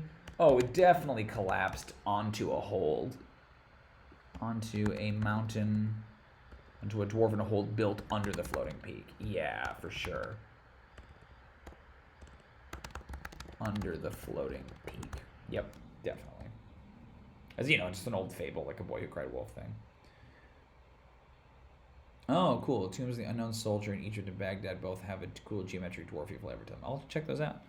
The Everflame is basically a natural gas exhaust opening that's been sculpted around to look like a beautiful fire pit and that someone lit accidentally in the past. Oh, hey, Vaughn. Thanks for coming by. Oh, look at all these people. Yeah, we started a little early today. I wonder if maybe starting at 6 is a better bet because it feels like that we had more people come in. But I'm glad everyone's here. I like the Everflame. We can put that under Monuments and Wonders. Everflame. Natural gas deposit. I want to call it like the torch or something like that, right? That constantly burns with a persistent fire. I want to say it's like atop a mountain or something like that, you know? Called the torch or the Everflame. That's neat, Jose. I like that. Yeah, Reclaimers. Just something cool. I don't know, you know. I don't want to settle on any names right now. I just want to like list them all and then I can mull it over. But I think that's cool. Yeah, it's been naturally like sculpted to resemble a fire pit. You know, they shaped it to look like a. Yeah, that's cool. Nice work, dude. That's smart. So talk about mountains and mountain ranges. So then there's the Flying Castle dock. So the idea is that the Cloud Peaks have the Flying Castle, right, that goes around. But that they would have had a place where it could like settle and land. And it's like, you know, these dwarven statues like holding their arms out and the castle like comes and settles into it, right? It's a beautiful thing. And it's got like a little bit of a landing area that's basically their guest gate. You know, if people come to visit them, they can go in there and whatever. So the idea is that now that the Cloud Peak Castle is kind of like, you know, MIA or errant flying around, that when Clan Cloud Peak comes back, they end up having to basically live in the dock, right? They have to sort of live in the entryway instead of living in their actual floating place. So that's where they are when you go to meet them. I think it's like 3 peaks. Two of them float, and then this would have been the lowest peak. That way it's kind of framed by these other two. Yeah, that's neat. The gorge was Jose's idea, which I think is really neat. It's the anchor that Cloud Peak Castle dropped as it's, you know, dragging its way around. Very cool. The phalanx is a term that will be familiar to anyone in the Hall of the Hornwinder campaign. It is a basically this long, straight mountain range that runs along the southern border of Coom, and it's just this like unnervingly straight line of mountains. It doesn't like wiggle or wobble or whatever, and the idea is that it protects the realm, right? It's the phalanx. The Range of Kings we've talked about is an internal mountain range that has giant statues in it. Kind of think like Mount Rushmore almost, like each one depicts a different dwarven ruler, and they're kind of like spaced out in such a way. Yeah, and it's been like completed or uncompleted at different times in its history. It very recently just was finished during the reign of King Karuz, before he went mad. Then there's a small range. I just had this idea, so that was cute. The 3 shields. It's 3 mountains. There's the buckler, which is the smallest one, and the tower shield, which is the tallest, and then the mirror shield, which is like a waterfall, and then it freezes and reflects sunlight. I think we talked about maybe that being near the Oath Shields or something. I haven't quite settled on where I want that to be, but just an idea for our mountain range. And then there's the volcano. And the volcano is a site of... Yeah, basically it's a giant helipad, exactly. The Flying Castle dock is super metal, yeah. Beacons of Gondor, but on Dune style. Yeah, essentially. Oh, that's cool. So-and-so's light. Yeah, that's nice. Put that under there. Sorry, I didn't look at chat. I gotta keep chat up. Or somebody's torch. It's kind of cool. Torch or light. Or light. Let's see, what do we got? Add an omen. I like that. Add an omen. An omen about the torch extinguishing. I mean, like, did it extinguish during the Seven Sorrows? During or before the Seven Sorrows? Right? Like, maybe it's not on right now. And then a mission or something could be to go light it. That's kind of cool. Flying Castle Dock, Super Metal. The stone hands are not now the place where a giant... Ooh, that's cool. Yeah, we do need a giant rock. Rock lives there now? Okay. So to answer your question, Brooke, is the volcano dormant? So the volcano is not dormant, but it doesn't work like a regular volcano. So, story time. The volcano is in the exact geometric center of Coombe. And the story is, like the dwarven myth about this, is that after the dwarves were formed and like beaten into existence by Umbor, right, and they were sent out, they sort of formed their own clans, began to mine and accumulate power, right, and they were kind of beginning to sort of like rub shoulders and get contentious. And Umbor sent them all a vision, basically. Sent the Thanes of the Seven Clans a vision of this beautiful gem, this like perfect gem that had fallen from the sky. They called it the Duvidas, or they will call it the Duvidas. They hadn't yet had a name for it. And all each one of the seven Thanes, again, this is the story, the myth, came together, like guided in the dream to this exact center of Coombe where this meteor had come down. And they come to it. And they come to it, and they begin to argue immediately over who should get this weapon, who should take it, right? Not weapon, who should take this gem. Sorry, I'm reading the chat, and it's distracting me. Who should take this gem? Who deserves it? Which one of the clans is the mightiest clan? And they're arguing, and it looks like they're almost about to come to war. But then, the ground underneath them begins to rumble, and this bursting up out of the earth grows this lava pit, this volcano. It begins to bubble. It kills all seven of them, right, on the spot, and it forms this massive volcano. And it's worse than that because the volcano is inhabited. It's a fortress for fire giants. So these fire giants suddenly start basically pouring out of this volcano and make war on Coombe, essentially. They send out their legions. They have these enslaved dwarves called Azers, who are basically like fire-bearded dwarves. And they begin to make war on the seven clans. Each one of the seven clans throws themselves against the fire giants individually, right? And each one is defeated. And then eventually they all decide, okay, we have to put our differences aside. We have to like meet up and charge in and defeat these fire giants. And so they do, and they marshal this huge army, a 7-nation army, if you will, and they charge in. And when they get there to the mountain, they discover that all of the dwarves have been petrified. All the giants have been petrified, right? Every single one of them, they're all in these like poses like they were either working the forges or doing whatever. And every single one of them is petrified. So there is no battle, there is no war. And they begin, like theologically, they debate what this means, right? The prevailing theory is that the volcano came up out of the earth, right? And it was basically an example of Ignon, the goddess of the earth, the mother goddess's rage. That she was furious that the dwarves weren't working together, and so sent this greater enemy for them to face. And once they all agreed to work together, she neutralized the enemy. Because the point wasn't this war, the point was to get them to work together. And so then the volcano becomes this place of extreme spiritual importance to the dwarves, because it's basically like a sign of their compact. They won't make war on each other. That doesn't mean they never make war on each other, but they're hesitant to do it because of this sort of theology. And so the volcano has all these like smelters and smithies and forges in it that the fire giants use to make their weapons. And so the seven dwarven clans agree, like, okay, this will become like a public space, like a neutral area where we can all work together. Any dwarf can come bring their materials here and work and make whatever they need, right? It's sort of like a common, I don't know, like a commons, a bazaar. And we talked about one of the holidays is celebrated here at the volcano.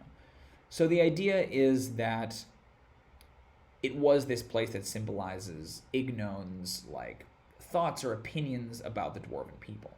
So at the beginning of the Seven Sorrows, it's one of the first things that happens. There are these rumblings and these earthquakes, and then the volcano that has long sat dormant for thousands of years, ever since it first exploded, explodes again. And it covers all the world. It covers all of Coom in this second winter, in this like endless winter, and everything else kind of cascades out of that. And so the idea is that the dwarves believe that Ignon is angry with them again, but they don't know why. And that's kind of one of the big mysteries of the campaign. Like, why did the Seven Sorrows start? What's going on? Blah, blah, blah, blah, blah. Okay, chat's been blowing up. Let me get in there. That's my story. Yeah, right. The pimple. Oh, no.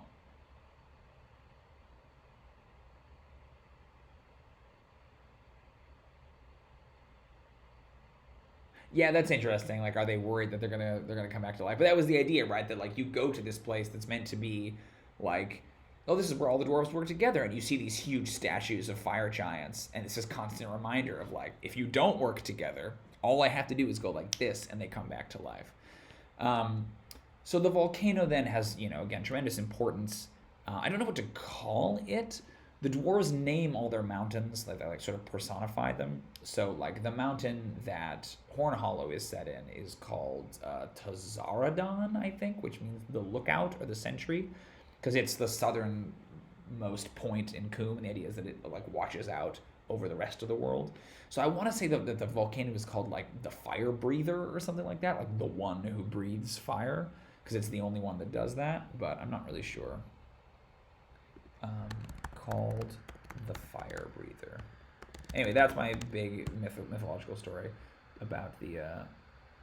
Yeah, absolutely. Don't make me turn this volcano around. Yeah, definitely they are. The fire giants are. That's. I don't know if there are fire giants elsewhere in Anduin. I kind of like the idea that they aren't. That this is the only place that they ever existed. But I don't want to limit myself for other campaigns. Yeah, I like them being a boogeyman. So those are the mountains and mountain ranges. If you guys have other mountain ideas, obviously feel free to throw them out there. Other cool things. There was one, I was listening to a spin-off of the campaign podcast, and they described a mountain that basically had like a big hole punched right through the middle of it, and that seemed kind of cool. But I didn't want to like steal that idea, but it seemed neat. I'm still on the fence whether or not I just use it in my game or not. If it was just like a home game, I would absolutely use it. But it's a podcast I'm going to put out there. I want to just like take this idea from campaign, but it was neat. Let's keep moving, and then we'll come back. We're very close to the end of my established ideas. So we've talked a little bit about the towns and communities. These are mostly human towns right now, because dwarven communities are holds, right? So there's the main human town, think Lake Town, right? It's the center of trade. It's the home of Clan Brightshard, the dwarven clan that was kicked out of their home. And it's basically up one of these like icy fjords. And then people use ice flows there to reach sort of the more maritime, water-based human town number 3. Human town number 2 we talked about a little bit. I think that's up the same river that the fjord is in, and it was like an advanced fort. The humans in Coom are, again, think sort of like frontiersmen, like Yukon Trail kind of a thing. So I'm imagining this fort is more of like a stockade fort, less of a like Helm's Deep fort. The dwarves kind of consider it an affront, right? That like maybe you shouldn't have this military base in our homeland. It was Alan's idea that it was supplied by one of the rivers, that river that cuts through the fjord. The dwarves named Compromise or something like that. The town has some kind of name like Stand Rock or something like that, because I think it's on a boulder or whatever. And then Human Town 3 is like out in the sort of ice fields, and it's like a maritime depot, and that's the one that the Frost Giants have beset. Oh, that's a good idea. I'll put Frost Giant base here. Maybe that's a dungeon? I don't know. I want to put it on Body of Water, actually. We're going to go Frost Giant Island. So we talked about this last week. Frost Giant home base, where the raiding Jarls convene. Once colonizers during the Seven Sorrows, the humans have pushed them back to their island fastness, and they lick their wounds, ready to launch, unsure how to tangle with humans and their new gunpowder. Yeah, we talked about them last week, if you remember. The breath of dissidence. Interesting.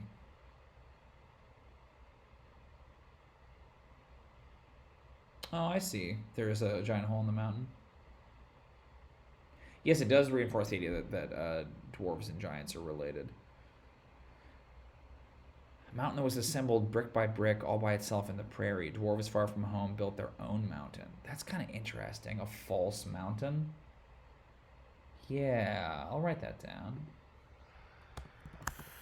Oh, it should be under mountains, not caves, not wonders. False mountain.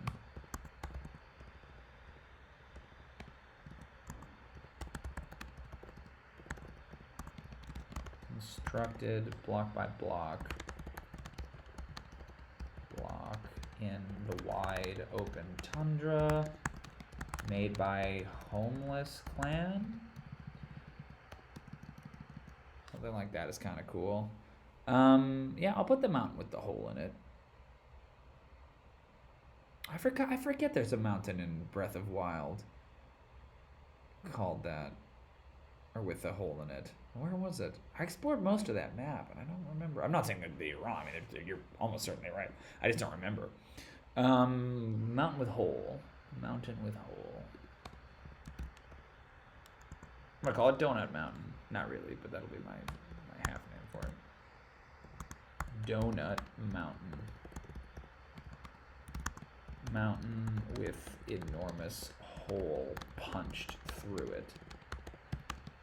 Dwarven hold inside the openings, kind of cool. Okay, so those are the human towns. I also like the idea of a remote monastery that, like, you know, on top of a mountain someplace, there's like a secluded Batman Begins style monastery. I liked the idea that it was built by non-dwarves. You know, it's like remote and you know, it's humans or elves or somebody, right? Like it's like a monastic order that went to Coombe, maybe even during the Seven Sorrows, because they didn't want to be disturbed, and now they're still there, right? That it's like that could definitely be like a cool location to explore, especially if it's still occupied. And then the last category I have here are vales and valleys, and I feel like there are a lot of them. Oh, that's where the gorge should go, in vales and valleys. Yes. I only have one right now. Well, now two if you count the gorge. So to the north of Horn Hollow, there is a small valley that has like kind of that scooped, like smooth stone. You ever see what I'm talking about? Like kind of an American Southwest thing, right? With the like canyon wall. And it's called Echodale, and the idea is that it is perfectly positioned by the horn that's over the guest gate. When they blow on the horn, it echoes, especially in there. There was a famous battle in Hornwinder history where an army basically came to assault Horn Hollow, and they used the horn to blast their enemies and scatter them. It's in Hebra. Yeah, send me a video. I don't remember. It's a false mountain made of ice blocks. It's kind of cool. Could be out like on the tundra. So those are all the ideas I have made from ice blocks. But I need a lot more. So we have about a half an hour-ish, probably a little more, depending on if people are still around, to brainstorm. Oh yeah, I have an hour still. It's only 6:30. So what else do we think? What else would be cool? You know, it could be in any one of these categories. We're a little short on caves and caverns. I have a lustrine angle. We're a little short on caves and caverns. We're short on vales and valleys. But really, any idea at this point is good. Let's just start tossing some stuff out there. The idea is that then the next time once I have this list, I can sit down and we can do a world building stream where I draw the map. I'm not 100% sure how I'm gonna rig that up, but I feel like it wouldn't be that hard to like take the camera and point it down at the table while I work on the map. You know, cool, great. Yeah, they played Thunderstruck, absolutely. Thank you, Brooke. I will go check that out. I'll do it right now, actually. So what else do we think? What are some other cool? Again, think like big blowout, crazy, like impractical dwarven like feats of engineering or achievement. Like, what are some crazy stuff that they built, right? That we just haven't seen yet. I'm trying to think of like real world, you know, marvels and architectural things. Here, I'm gonna look at the thing Brooke sent me on Twitter. Here we go.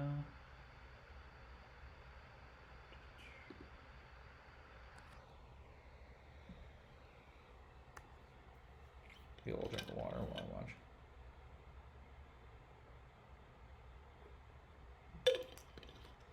Yeah, maybe I'll just look up a picture because YouTube is being weird. Hebra Peak.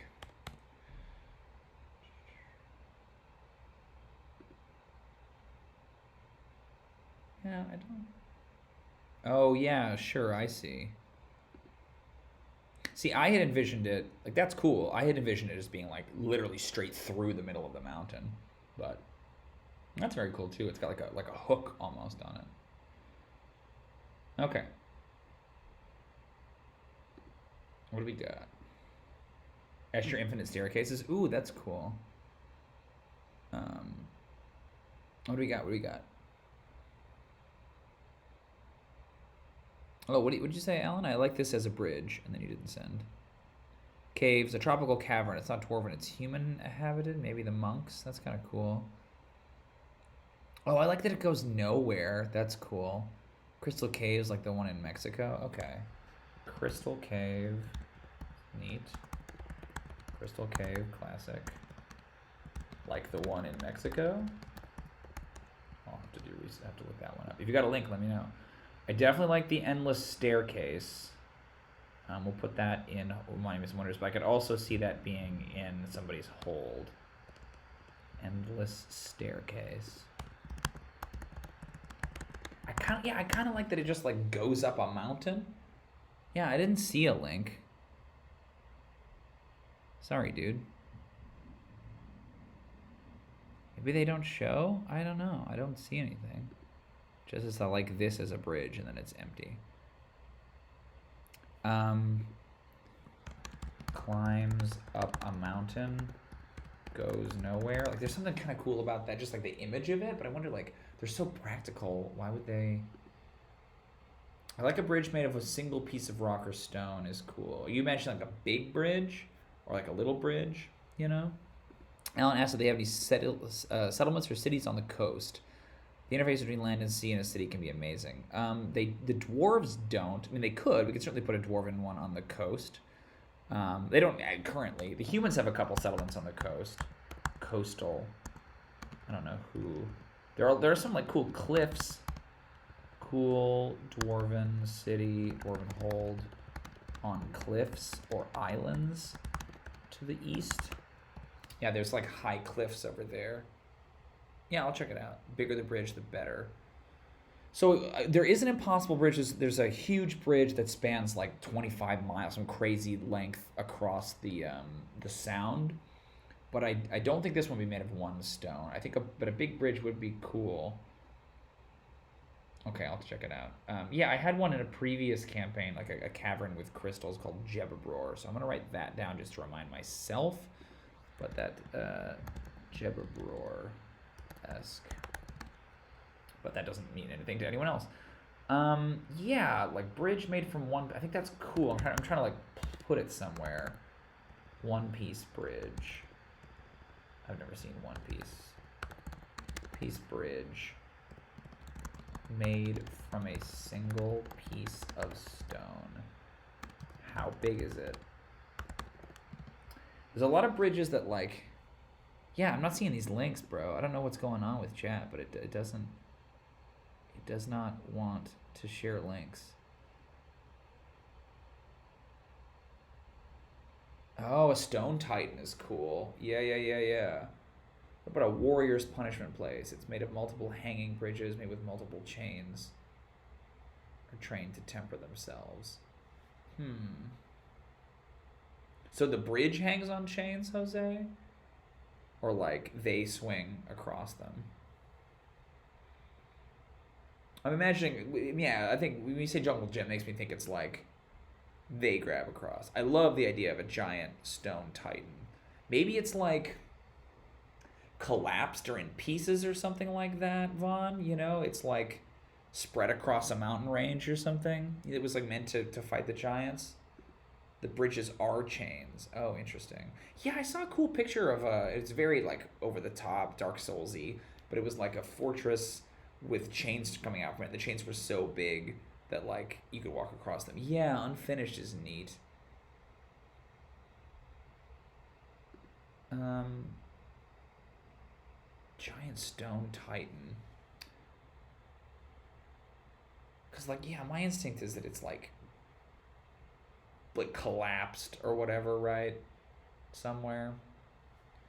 I'll put that down. I like that it's unfinished. Giant stone titan.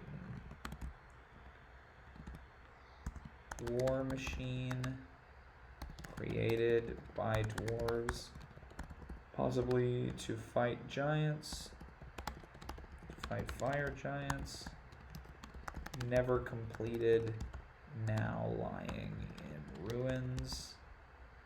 It's kind of cool.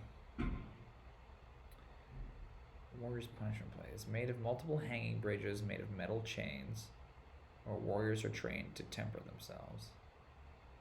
Yeah, exactly.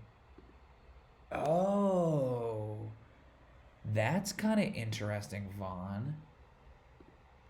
Did King Karouge have designs on it? Yeah, maybe he was like obsessed with trying to get it working again or something like that. It's kind of cool. I like chain bridges. I'll put that down. I'm not sure how we would use them quite. Oh, this shouldn't be. This should be under O. One piece bridge. Yeah, we got some weird alphabetical shit in here. Impossible bridge should be higher. H-I should be here. Chain bridge.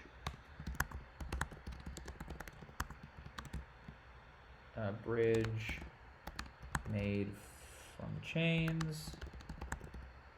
Enormous chains. A lot of bridges, right? That could be like its own category at this point. Caves. I'm sorry you can't figure out those links, dude. That sucks. Is that like a setting in YouTube in the chat? Management participators. Nope, that's not what I want. Whoops. That's a bummer. Okay, cool. Thanks, Alan. Sweet. Yes, I will open up that Discord right now.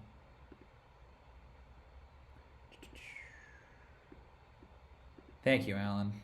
Sorry that that's being dumb. I don't know what the deal with YouTube is. I don't know. Should I go back to Twitch? We did Twitch for a long time, but I always feel like YouTube is better for us. Like that's where we have more. Here, let me kill this. Yeah. Disconnect. Okay. Dwarven architecture location images. Oh, whoa. Is that a city, that first one? That's nuts. Scary. It's like an insect hive. Oh, those are cool. Yeah, those straight cliffs. Those are really neat. I like that. Yeah, that opening in the rock is fascinating. Okay, yeah, if you guys don't... Here, I wonder if I drop this. It's public, so you guys should be able to see it even if you're not patrons.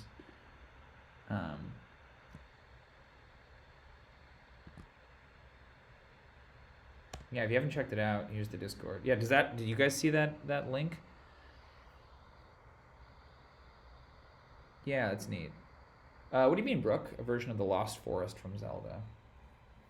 Because I feel like big, scary, generic woods we have, right, in the Wombwood, which is in a different part of the world.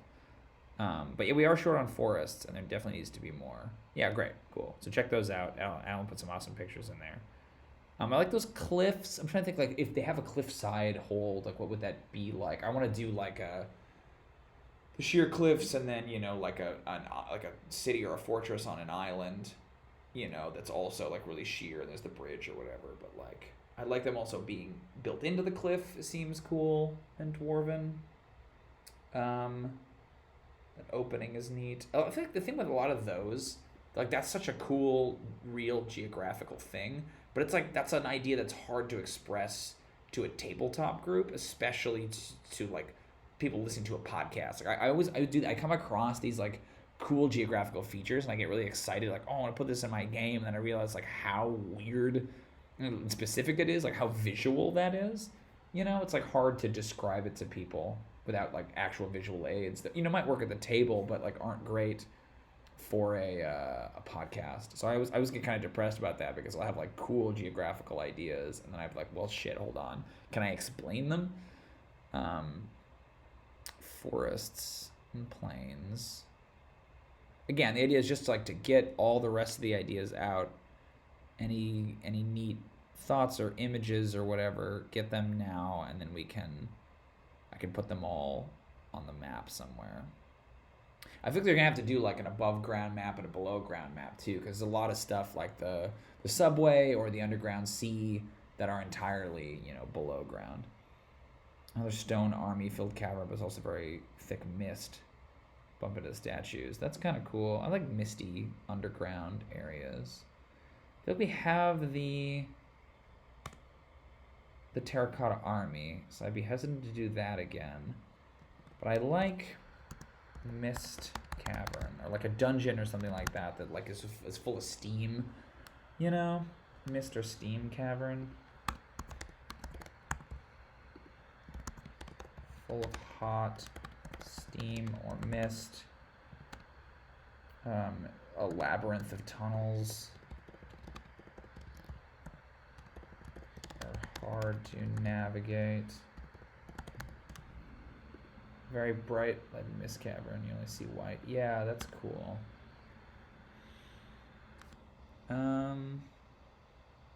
Bodies of water, the frozen lake. What's the deal with it just literally is a frozen lake right now. What's the deal with it? What's its thing? Lake Town is kind of cool in The Hobbit, especially in the Hobbit movie. They spend a lot of time with it being like partially frozen. I feel like a lot of that's covered in the human town because we're kind of like out on the coast, and I feel like the coast again has a very Yukon Trail, frozen Alaska kind of vibe, So I feel like there's lots of like floating stuff. Oh, did you post a new one, Alan? Oh, those labyrinths in Breath of the Wild are really cool. Yeah, that's true. We don't have like a dwarven made labyrinth. That's neat. Maybe like a hold, whose thing is a labyrinth all around it. Oh, it's got a bunch of cool pictures in here. Holy shit. Yeah, I've seen these blocks on the coast. It's really cool. Super geometric. I wonder what did they carve those? The dwarves, or are they? Yeah, chains. That's cool. The tree growing up through the thing. That's neat. The arches. Yeah, I mean, it's useful now. These are cool. Yeah, there's a lot of good stuff in the Discord if you're not looking at it yet. Yeah, okay, let's do a maze. I like that. Under the... I think it's like a dwarven hold that has a labyrinth around it. Labyrinth. How do I do letters? Here we go. Labyrinth. How do you spell labyrinth? I don't know. Dwarven hold protected by a labyrinth. Maybe protected by a labyrinth. Shifting walls potentially, right? That they can change it. That they can... Oh, sure, that they can shift every last lock. Right, which is the holiday where they change all the locks on their thing. I don't know that... This is going to sound terrible. I have never seen The Shining. I know. Yeah, Vaughn, that's great. So we have a clan Clan Iron Spring is all about water, and they have a lot of water-related stuff. So I might put the hydraulics idea in there because that's really cool. Mistmont. Doors and gates that open. I don't really know how hydraulics works, so I'd have to do some research. But that's kind of neat. I don't think that's beyond their like technological capability. Yeah, I think you can kind of push some of that stuff. A lot of these are like really cool and geometric. These images Alan's sharing, but I don't even know what they depict necessarily. Yeah, I love the one that's like the buildings on top of the aqueduct. That's really neat. I think they would have little like, yeah, I'm gonna put that under aqueduct. They'd have little like stations. Little keeps or stations. Or stations every, 10 miles or so. Where, like, they're almost like lighthouses or something like that, where water keepers live. That's cool. I like the labyrinth. That's neat. Seems like a cool thing for a dwarven clan. I like the cliffs, hydraulics. I have a dwarven-made fortress that is very tightly sealed, but its surroundings are flooded, making it kind of an underwater place. That's cool. Maybe we put that... Take this idea, and we put it either on the cliffs where it's underwater. There is the underwater sea. Yeah, let's do that. So let's go to underwater clan. So in the underground sea,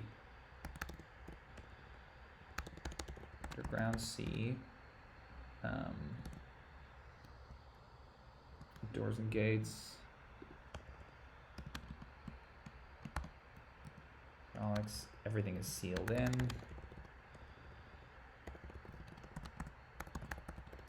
Like a small area above the water on an island. Most of hold underwater. Yeah, so it's like a little island, right? And you reach it by these copper boats. Experts in copper vessels and hydraulics to keep water out. Yep, that's cool. I dig it. Yeah, so it's like airlocks and stuff, and it's mostly underwater, yeah. They do a lot of like fishing and stuff on the underground sea. The Untersee, for anyone who plays I'm still going. He's still be posting. No, that's cool, man. Post as many as you want. Oh, look at that crazy. That's spooky. Yeah, they were corrupted by Yogg, which would happen in the Fourth Age. I don't think that they haven't been corrupted yet. They are still, especially the orcs that live here, are basically free from Yogg's influence. An underwater forest that is roots, like an underground forest that's roots. You mean? That's kind of neat. So there are orcs that are. The orcs that currently exist in the world are still good, especially the orcs here because they've been separated from Yogg's influence, right? Yogg is mostly under Aros. I like the idea of ruins, though. The orcs don't really build. They believe that it is bad to harm the earth itself, and so they make all of their stuff out of animal products. So they're kind of Mongolian that way. They have gurs and they have bones and stuff like that. It's a good idea, though. That's a cool thing that you could see in Aros probably, but I don't know that there would be actual ruins here. I do love the idea of an underground forest. Yeah. It's a under T. Underground forest. Made from roots of trees that dig into the earth. Under the... I don't know if it's under the Elven Forest, if it's under a different one. It's kind of cool. It feels a little more gnome or halfling to me.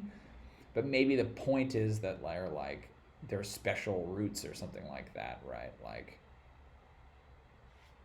are they regular trees? Because I feel like dwarves are all in stone, rather than dirt. It's a neat idea, though. I feel like the thing is that there can't just be like the one forest. Like, this is a video game, right? Like, there have to be multiple forests, especially, they're mountains, so it would be a lot of timber lines and stuff like that. Yeah, the Darrow live there. Could be. Inhabited by Darrow. Because they don't know how to dig in stone anymore. That's kind of cool. A lost forest.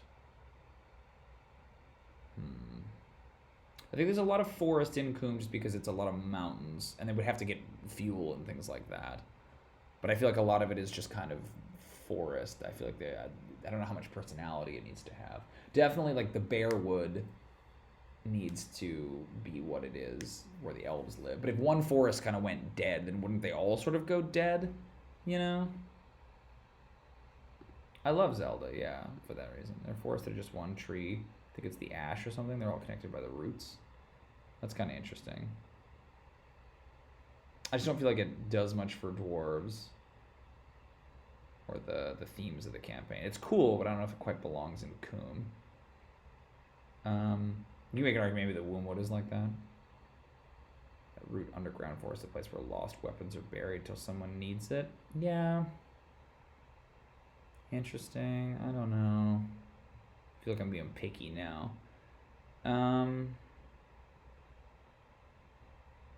I like the note that they're inhabited by Darrow. That Darrow lost the ability to shape stone, and so now dwell in shallow dirt and stuff, right? Like, that's kind of neat. We talked about Darrow in the last one. Used to be trees are petrified. Yeah, petrified forest is kind of cool. Oh, shit. Petrified forest. God, quit. I'm just trying to do both. It keeps popping up in the window. Petrified forest.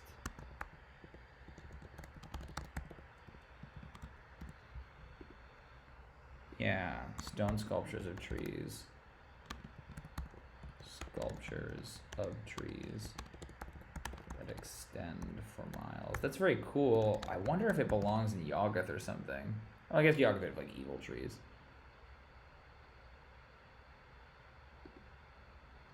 Under the earth. Yeah,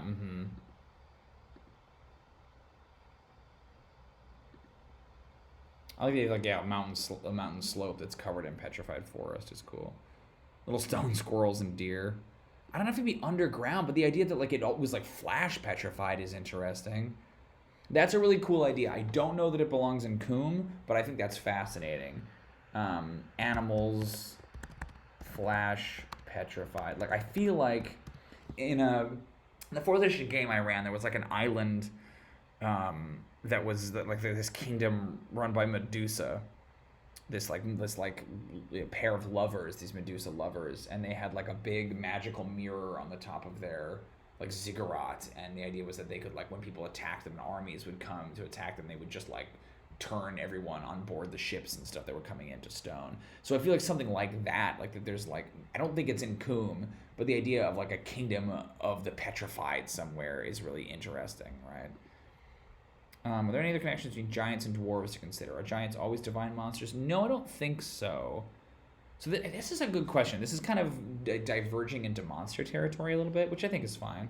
But like the oh shit, I think that needs to be up. Whoops. Don't minimize. So giants are tough for me because I don't really like cloud or storm giants very much, just thematically. I never find room for them in my settings. It's not that there's anything wrong with them. I just have a difficult time like putting them in the theology or putting them in like the world building. We definitely have frost giants that are a big part of the setting of particularly of this game, of the dwarven game. They come from another continent and they sail over, right?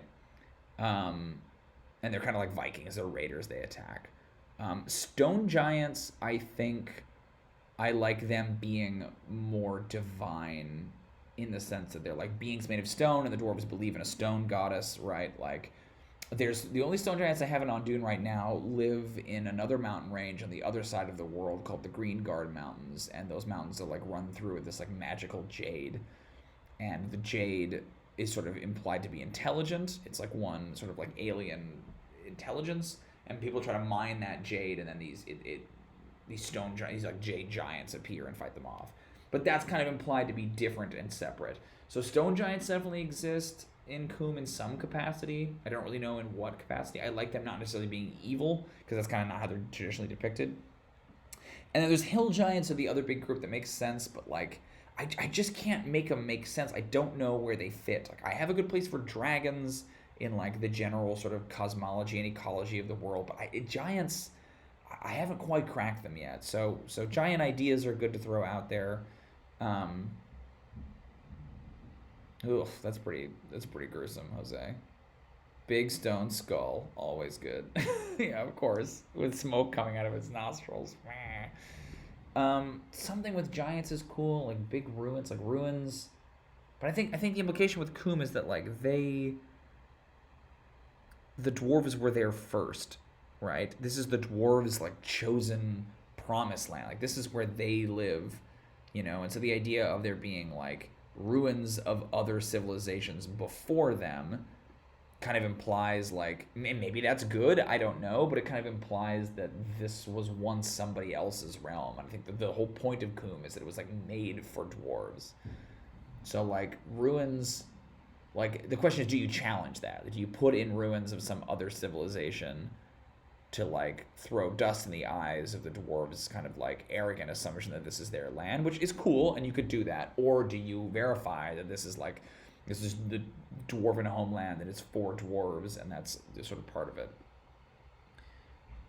Can we have this petrified forest from the time of the stone giants? I just don't know if the petrified forest is in Coom. I think it's cool. I just feel like it doesn't fit with the themes. It just seems like a cool visual that I would love to put somewhere, but I feel like it's not right for this campaign. I mean, maybe there's a way to hook it in with the stone giants. The way that an apocryphal human group that says it was all done by natural phenomena instead, or divine intervention. I mean, divine intervention is interesting. We've talked about Ignon having sort of petrifying power. But the question is that if she does it multiple times in multiple instances, like, does that kind of weaken the fire giant thing? God, my fucking hair.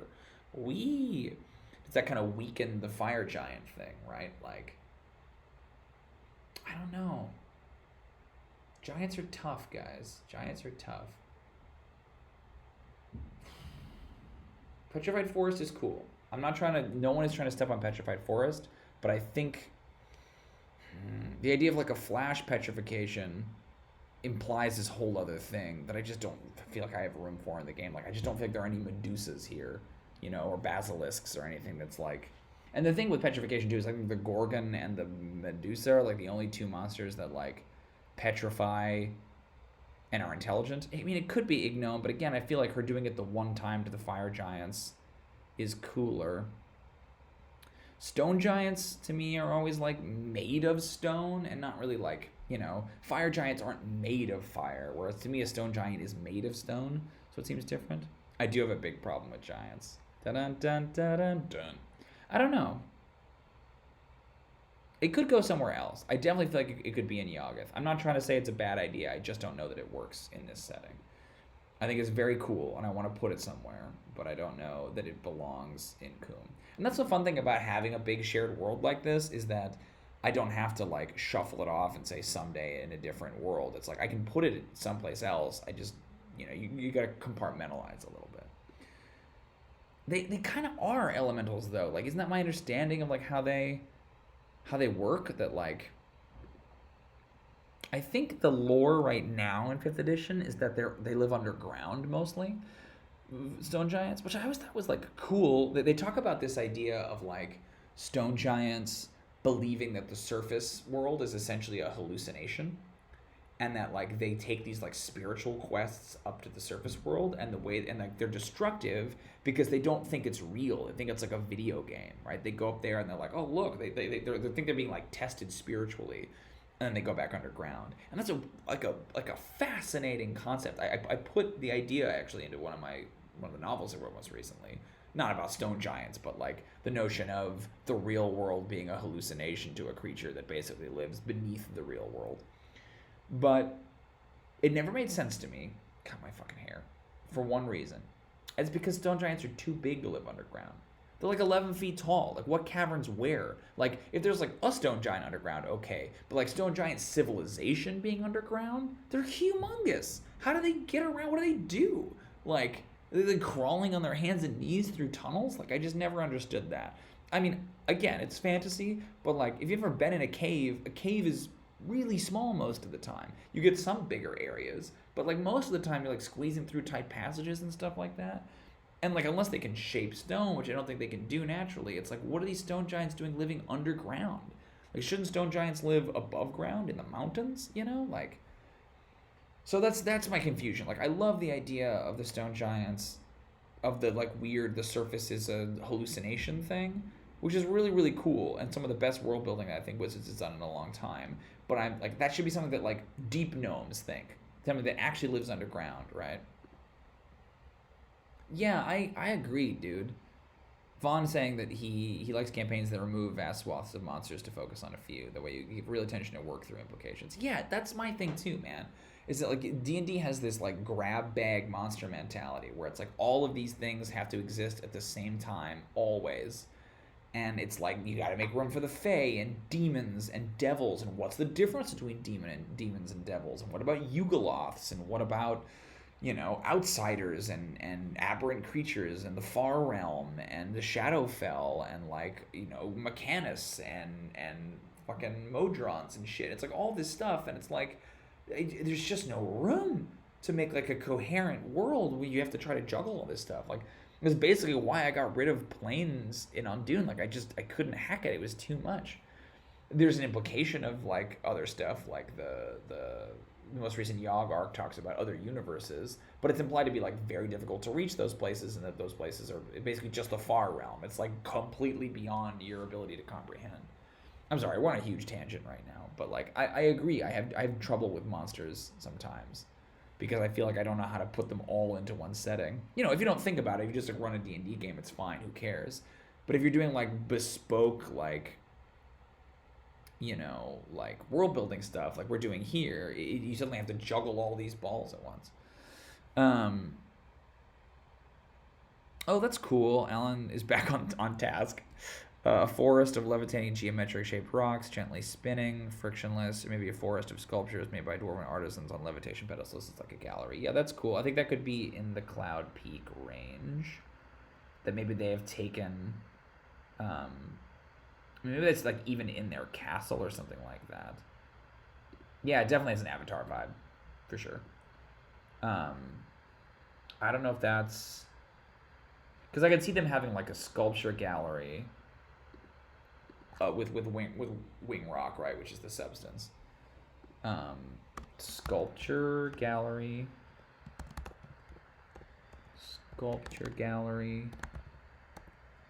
inside the courtyard or something like that, full of floating statues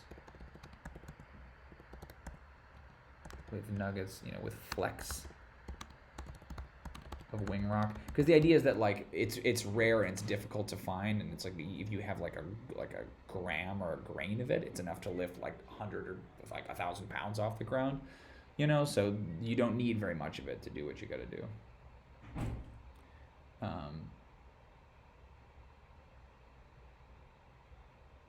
Okay, new idea. How about a mountain that has been carved post Exodus for it to reflect like two arms protecting a valley between the arms and the mountains?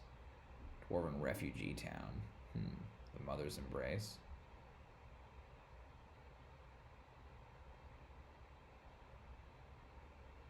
It's kind of cool. Post-Exodus. But if they left, then who carved it? Two arms protecting a valley. I mean, I think that's a cool image. I don't know if it's a Dwarven refugee town, but I like the idea of, like, You know, that of like, yeah, that's neat.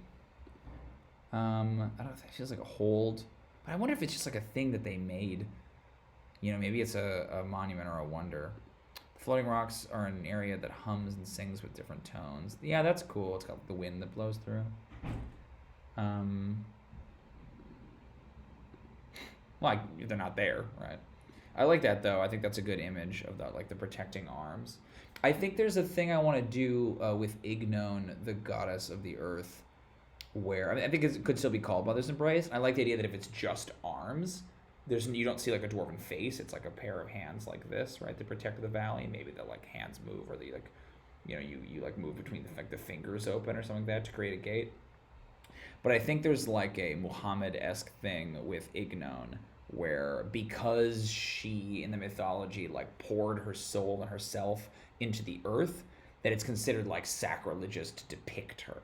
You know, I think the other gods you can depict in art, but I think Ignon is the one that like you're not allowed to, you know, that she doesn't have like an image or a portrait because it's considered to be like crass or blasphemous to do that because it invalidates the sacrifice that she made. Yeah, so it's like this, right, and the fingers open. It's cool. Yeah, you're thinking of the of ferrofluid. Yeah, that's definitely a thing. We talked about that a little bit, I think, before you got here. The Clan Iron Spring uses that metal. Yeah, there is some floating, I guess, in it, though. That's true. It goes up and down, which I figured was just kind of magic. But ferrofluid, one of its properties, yeah, is if you sing different notes, the metal does different things. It takes different shapes. Yeah, that's cool. Let me put. I want to put in the arms. I think that's like a monument and a wonder. Not just for Terminators. Yeah, it definitely has a Quicksilver vibe. Ferrofluid, I think, was actually invented by Alan. It was Alan's idea originally. Um, let's put. We'll call them protecting arms. Yeah, I got about 20 minutes left. We got some good ideas though. Protecting arms. Oh, actually, that should be a Vale or a Valley. That's what it's gonna be. That's basically what it is. I do not know the Hump Mountains. Protecting arms. Protecting arms. A pair of stone arms that encircle. I think it kind of looks like, you can't really see it very well, but if you look at the image of like above me, I think it looks like that, right? It's like these arms of the mountain that come down and they've been shaped into hands. And then the fingers can open, or they can go like that or whatever to let people in. That encircle a valley protectively. The gate are the hands opening. Hands or fingers, I think it just depends. Or fingers opening. Called the Mother's Mercy or something like that. The Mother's Embrace. The Mother's Mercy. Implied to be Ignon, but since no face is carved, a sly way around the interdict. Okay, what do we got? That's cool. Karst topography, China. Karst topography, China.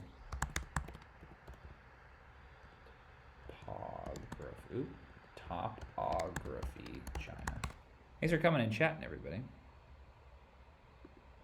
Oh yeah, I think I've seen these. Just like weird bumps. Yeah, those are neat. Yeah, especially they look really odd in like mountain ranges of them, right? Where they're just like these weird pillars. I think they were kind of the inspiration for the cloud peaks a little bit. These like very tall geometric shapes. I like them like lining the rivers. That's cool. I'll put that on like Karst mountain range. Full of nub dwarves. No, stop looking for excuses to say the word nub. Karst mountains. Hump-like range of hills. Yeah, they are kind of like termite mounds. That's definitely true. Oh, that's great. Hey, I didn't even realize, Jose. That's cool. Yeah, with the arms coming down. Cool. I think we're doing pretty well. High rises. Um, yeah, that's kind of neat. Maybe they've got stuff built up on one of them. One of the holds. It's in the Karst Mountains. It's like a. I don't know if they would have like skyscrapers per se, because I feel like. I mean, maybe they could. It just feels super modern, you know? And like they're not very focused on cities. Underground lava ships that sail lava seas. That's cool. I think definitely there are like lava carts in the volcano that can sail around on them. I think we talked about there being some kind of a metal that's like heat resistant. And so they would make like the hulls of those ships could be cool, or like diving suits. They could like move through lava. I mean, lava's rock, right? You can't really sail on it, but it's like fantasy quicksand. Like I don't give a shit about that, right? Go to the volcano. Special alloy that's extremely heat resistance. That's immune to heat, essentially. Used to make boats and carts that can flow in the lava. I like the idea that metal is like, there is mithril. Mithril is pretty common. Yeah, it's like a salamander thing. That's interesting. I like the idea that that metal is like a huge pain in the ass to smelt, because the temperatures have to be so extremely high, like beyond normal temperatures, because it's naturally resistant to heat. So it has to be crazy high, like magically high temperatures in order for you to like shape it into stuff. So I think it's really, really rare. Not even because like I think again it's an alloy. I think you combine different metals. Not even because it's like difficult to find. It's just difficult to make. It's like a huge pain. You'd have to have like very particular forges that could like achieve insane, impossible temperatures. There is mithril. Mithril is the sort of signature metal of the True Silver clan. Yeah, maybe it breaks really easily. Yeah, that's cool. It's like brittle. So the idea with mithril was that it's almost seen as being like, cheap is the wrong word, like common, like everybody's got it, you know. That was what the True Silvers had, and they like sort of spread the wealth in a certain sense. I don't know. Dwarves probably do some pottery. I don't think that they. I guess you could have. I think there might be like a clan that does ceramics. You know, maybe it's like a river clan or something like that, because they'd be getting all the clay out of the riverbed. It's kind of neat. I never thought about it before. I mean, I don't see why they wouldn't. You know, it has a lot of the same requirements. You know, you gotta like heat it up, and they have the kiln and stuff like that. It's kind of cool. Yeah. What else? I want something with this frozen lake. I know that's stupid. The mud guys. Cool, clan mud guy. I dig it. It's perfect. I think kiln is probably in there somewhere. Yeah, it is the equivalent of, it's definitely, that's a great way to think of it. It's stainless steel, right? It was like a fad, and everybody went crazy for mithril, and then everyone kind of got over mithril, right? Like,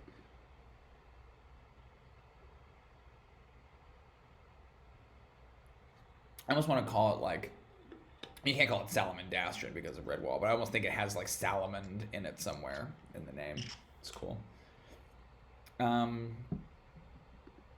Okay, let's think of something cool for this frozen lake. I know that's stupid, but it bothers me. Like, it can't just be a lake that's frozen, because I'm sure there are a lot of those, right? But like, what is cool about this particular lake? Like, why is there something that's frozen underneath it? Is like there a reason that once it thaws, a bad thing will happen or a good thing will happen?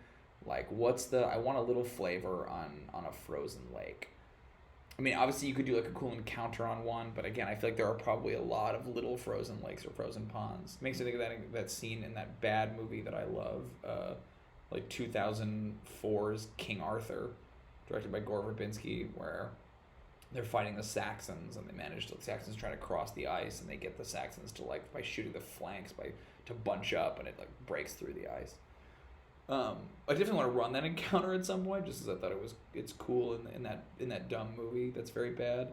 But like, I want a cool frozen lake. You know, it's frozen like 40, 50 feet if it is underneath. There's no liquid. It's like solid ice. That's kind of cool. Yeah, that's neat. Frozen all the way through. Oh, I got it. It's a lake that's like nearby the True Silver Hold, right near the fortress, and it got hit by a breath weapon from one of the two dragons that attacked, and it went like solid frozen all the way down, right to the bottom, and so all the fish are frozen in it, right, and it's like very clear. Oh, between the ice and the surface. Oh, that's nuts, dude. That should go somewhere else too. That's really cool. A permanent ice block floating in the salty water. That's kind of cool. Frozen all the way through near the fortress. Was blasted by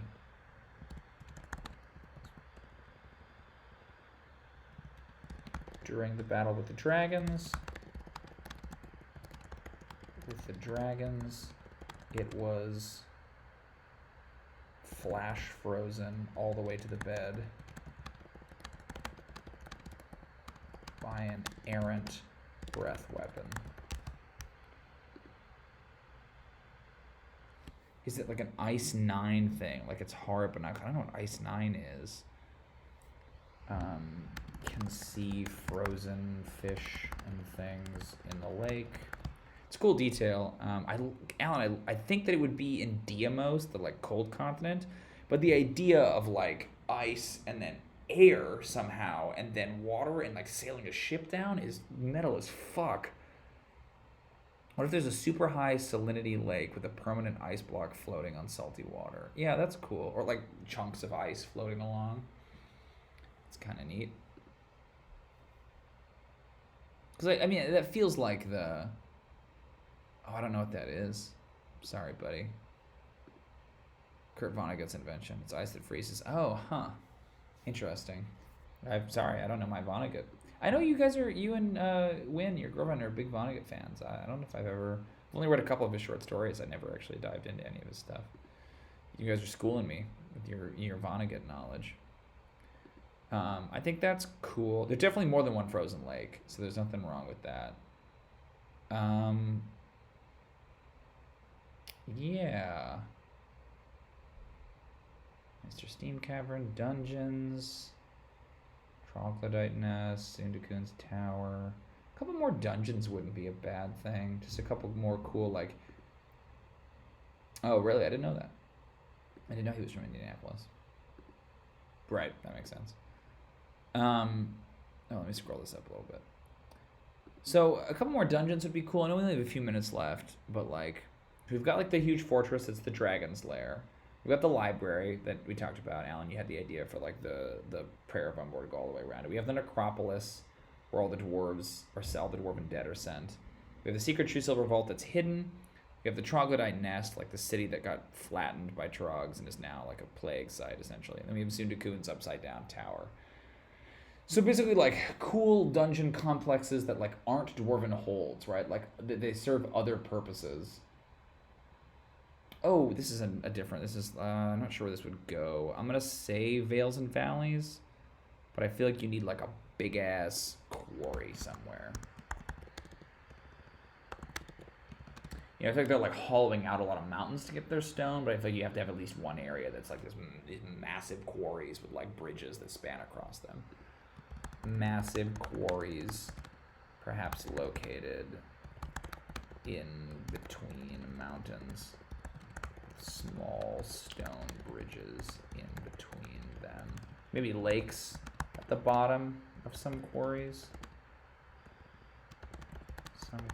Okay, sorry, but back to dungeons. I want to get a couple more that are like not holds, like not where dwarves live, but are still other cool places.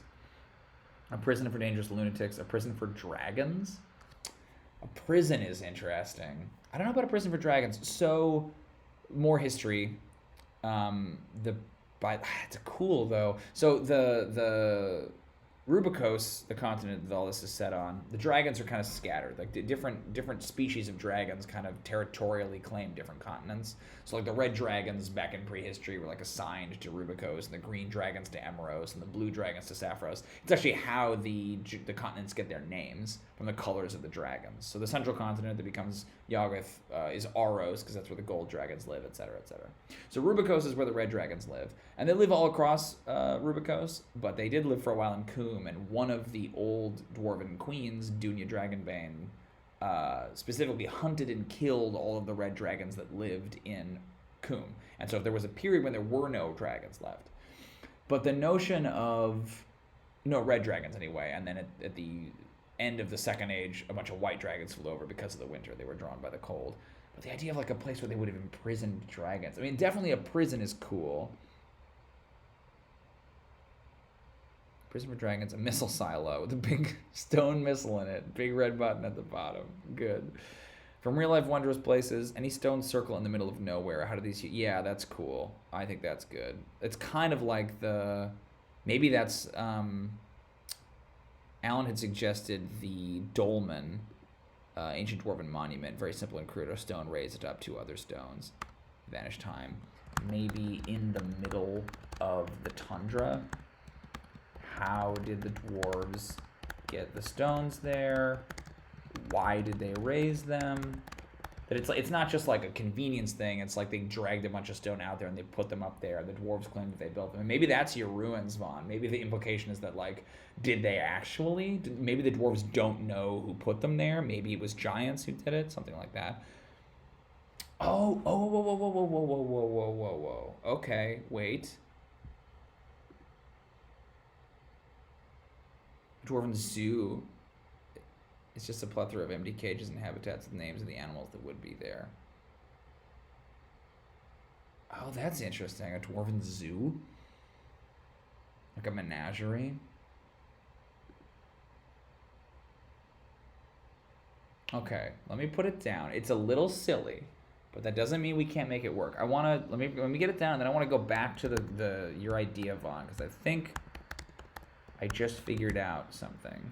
Abandoned Zoo was a dwarven pipe dream that never quite happened, or happened in a weird way. Are there still animals there? What's the deal? I feel like it was like the project of some dwarven thane or something like that. Okay. So let's talk about these dolmens for a second. We talked about stone giants before, right?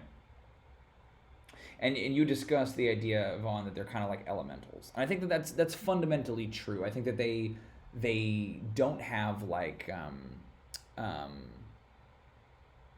agency, or they don't have like language in the way that other giants do. I think that the dolmens, which are you can't even see them. Shit. God, I hate the way this is structured. Let me pull this down again. I think that the dolmens are... I think there's like... Okay. So the stone giants exist in Coom, and they're just like 20-foot tall stone men, right, that like walk around. And a lot of times they sort of hibernate, and they're just kind of like bunched up like a bunch of rocks. You know what I mean? And you wouldn't notice it. You might cross a stone giant or walk over one as you're climbing a mountain and never realize that it's a stone giant. But every once in a while, they will animate, and they will start wandering around, and they will do stuff. Like they might move to a different spot, or they might, and this is what's most puzzling, they take rocks and they stack them up in cairns or weird little monuments and stuff, and they like spend, or they put them in concentric circles in particular patterns, and then they go back and they turn back into boulders. And they do things that like nobody really understands. Like, why are they doing this? What is the point? People say that they're like messengers of Ignon, or they're doing things like, but you can't communicate with them. They don't speak. They're just giant rock men, and they perform these weird behaviors that nobody can really understand. And I think that's what I want out of the stone giants. I want them to be like mysterious and like deliberate. They're doing it for a reason. What reason? They're completely alien. You can't think the way that they think. If anyone has ever played the game The Swapper, which is this weird indie video game that I played and I really liked. They talk about the idea of like what stone intelligence is, that like what a life form that's a rock, how it would experience time and stuff like that. And I think that's a really rich and important idea here. Yeah, that's what I want the dolmens to be. So not dwarven monuments, stone giant monuments. Very simple and crude. Stone raised atop another. Stone giant monuments. Very simple and crude. Stones raised atop others or stacked. Or stacked in cairns or arranged in concentric patterns. Yeah, exactly. I don't even, Jose, I don't think the zoo is a bad idea. I think we can make that work. I think especially the idea of it being like a mad caprice of some old dwarf king, I think is cool. And they just like, something went wrong and they like closed the doors and like, don't go in there. And now nobody knows what's going on in the zoo. That's cool. Concentric patterns. Raised by... Nobody knows why they do it or whether it has any purpose. Completely obscure, completely oblique. Oblique to dwarves and humans. Only stone giants know why, and they're not telling.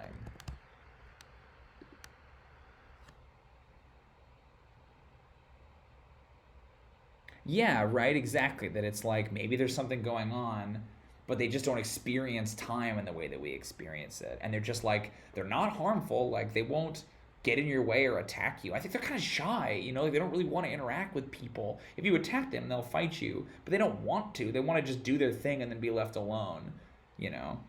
Yeah, that's really cool. Yeah, exactly. They're playing Go. That's great. Let me go back to the zoo. I want to just put a little thing in there. Um, there was a disaster.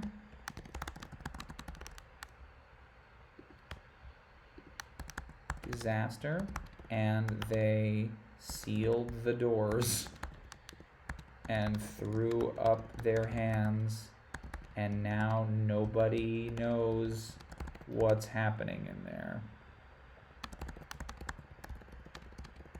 Maybe there's a point at which like they need... Oh, that's interesting. Yeah, I don't know. Maybe there's a point in the campaign in which they need like a basilisk's tongue or something like that, and the only basilisk they know about in Coombe is in this menagerie, and it's like, do we go in? Like, do we open the doors? Yeah, that's kind of cool. And you know, so it's like it's not even animals; it's like monsters, right? Like that live in the menagerie. Of course. I think that's pretty good, folks. I think I'm going to take these ideas, we have a lot of them, and I think I'm going to run with those. I might add a few more as I think about it, but I think that that's all pretty good. Um, this is the time if you have any last ideas to throw them out there. But I think I have what I need. Yeah, Schrodinger's basilisk. They don't know. I think that's a big part of it, right? Is it like they just closed the doors and were like, cool, bad idea, never again. And maybe it's just like a thing that they encounter. I don't feel like it's a place I'd have to like write hooks around. I feel like it could just be like you're going somewhere and then you see a big like faded or broken like the magical equivalent of a neon sign calling, saying like, come see, Durzov's incredible delights. And they're like, what the fuck is this? And they go inside and there's a bunch of monsters and it's just like this BioShock-esque, like failed, creepy amusement park. Das Rod. Interesting. Yeah, I'll have to check it out. Okay, everybody, thanks for coming. We will be back next week, is the plan. I think around the same time. I may go a little later because I think around 6 is when it started to pick up a little bit in the chat. But we'll see. I will post a poll on Thursdays, as I do, discussing what we're going to talk about next week. If you want to do this, and people have been talking about elves. If you want to do elves, let's do a campaign to get elves nominated as the next one. I mean, I could just pick what we're going to do, but I think it's more fun to try to nominate and vote. Yeah, great. Thanks for coming out, everybody. It was a cool stream. Yeah, thanks, everyone. It was fun. Thanks for giving me all your great ideas. I should do a thing with the campaign when I get started, when we start doing the podcast, where I make a list of everybody who's come to these things and thank them for their ideas, because a lot of these ideas aren't mine. Like Menagerie is not my idea. You know what I mean? Like, it was all cool. Elves, yeah. Next time we'll do it. Hopefully, if you vote for it. Thanks everybody for coming out. I will talk to you all next week. Thanks everyone. Have a good week.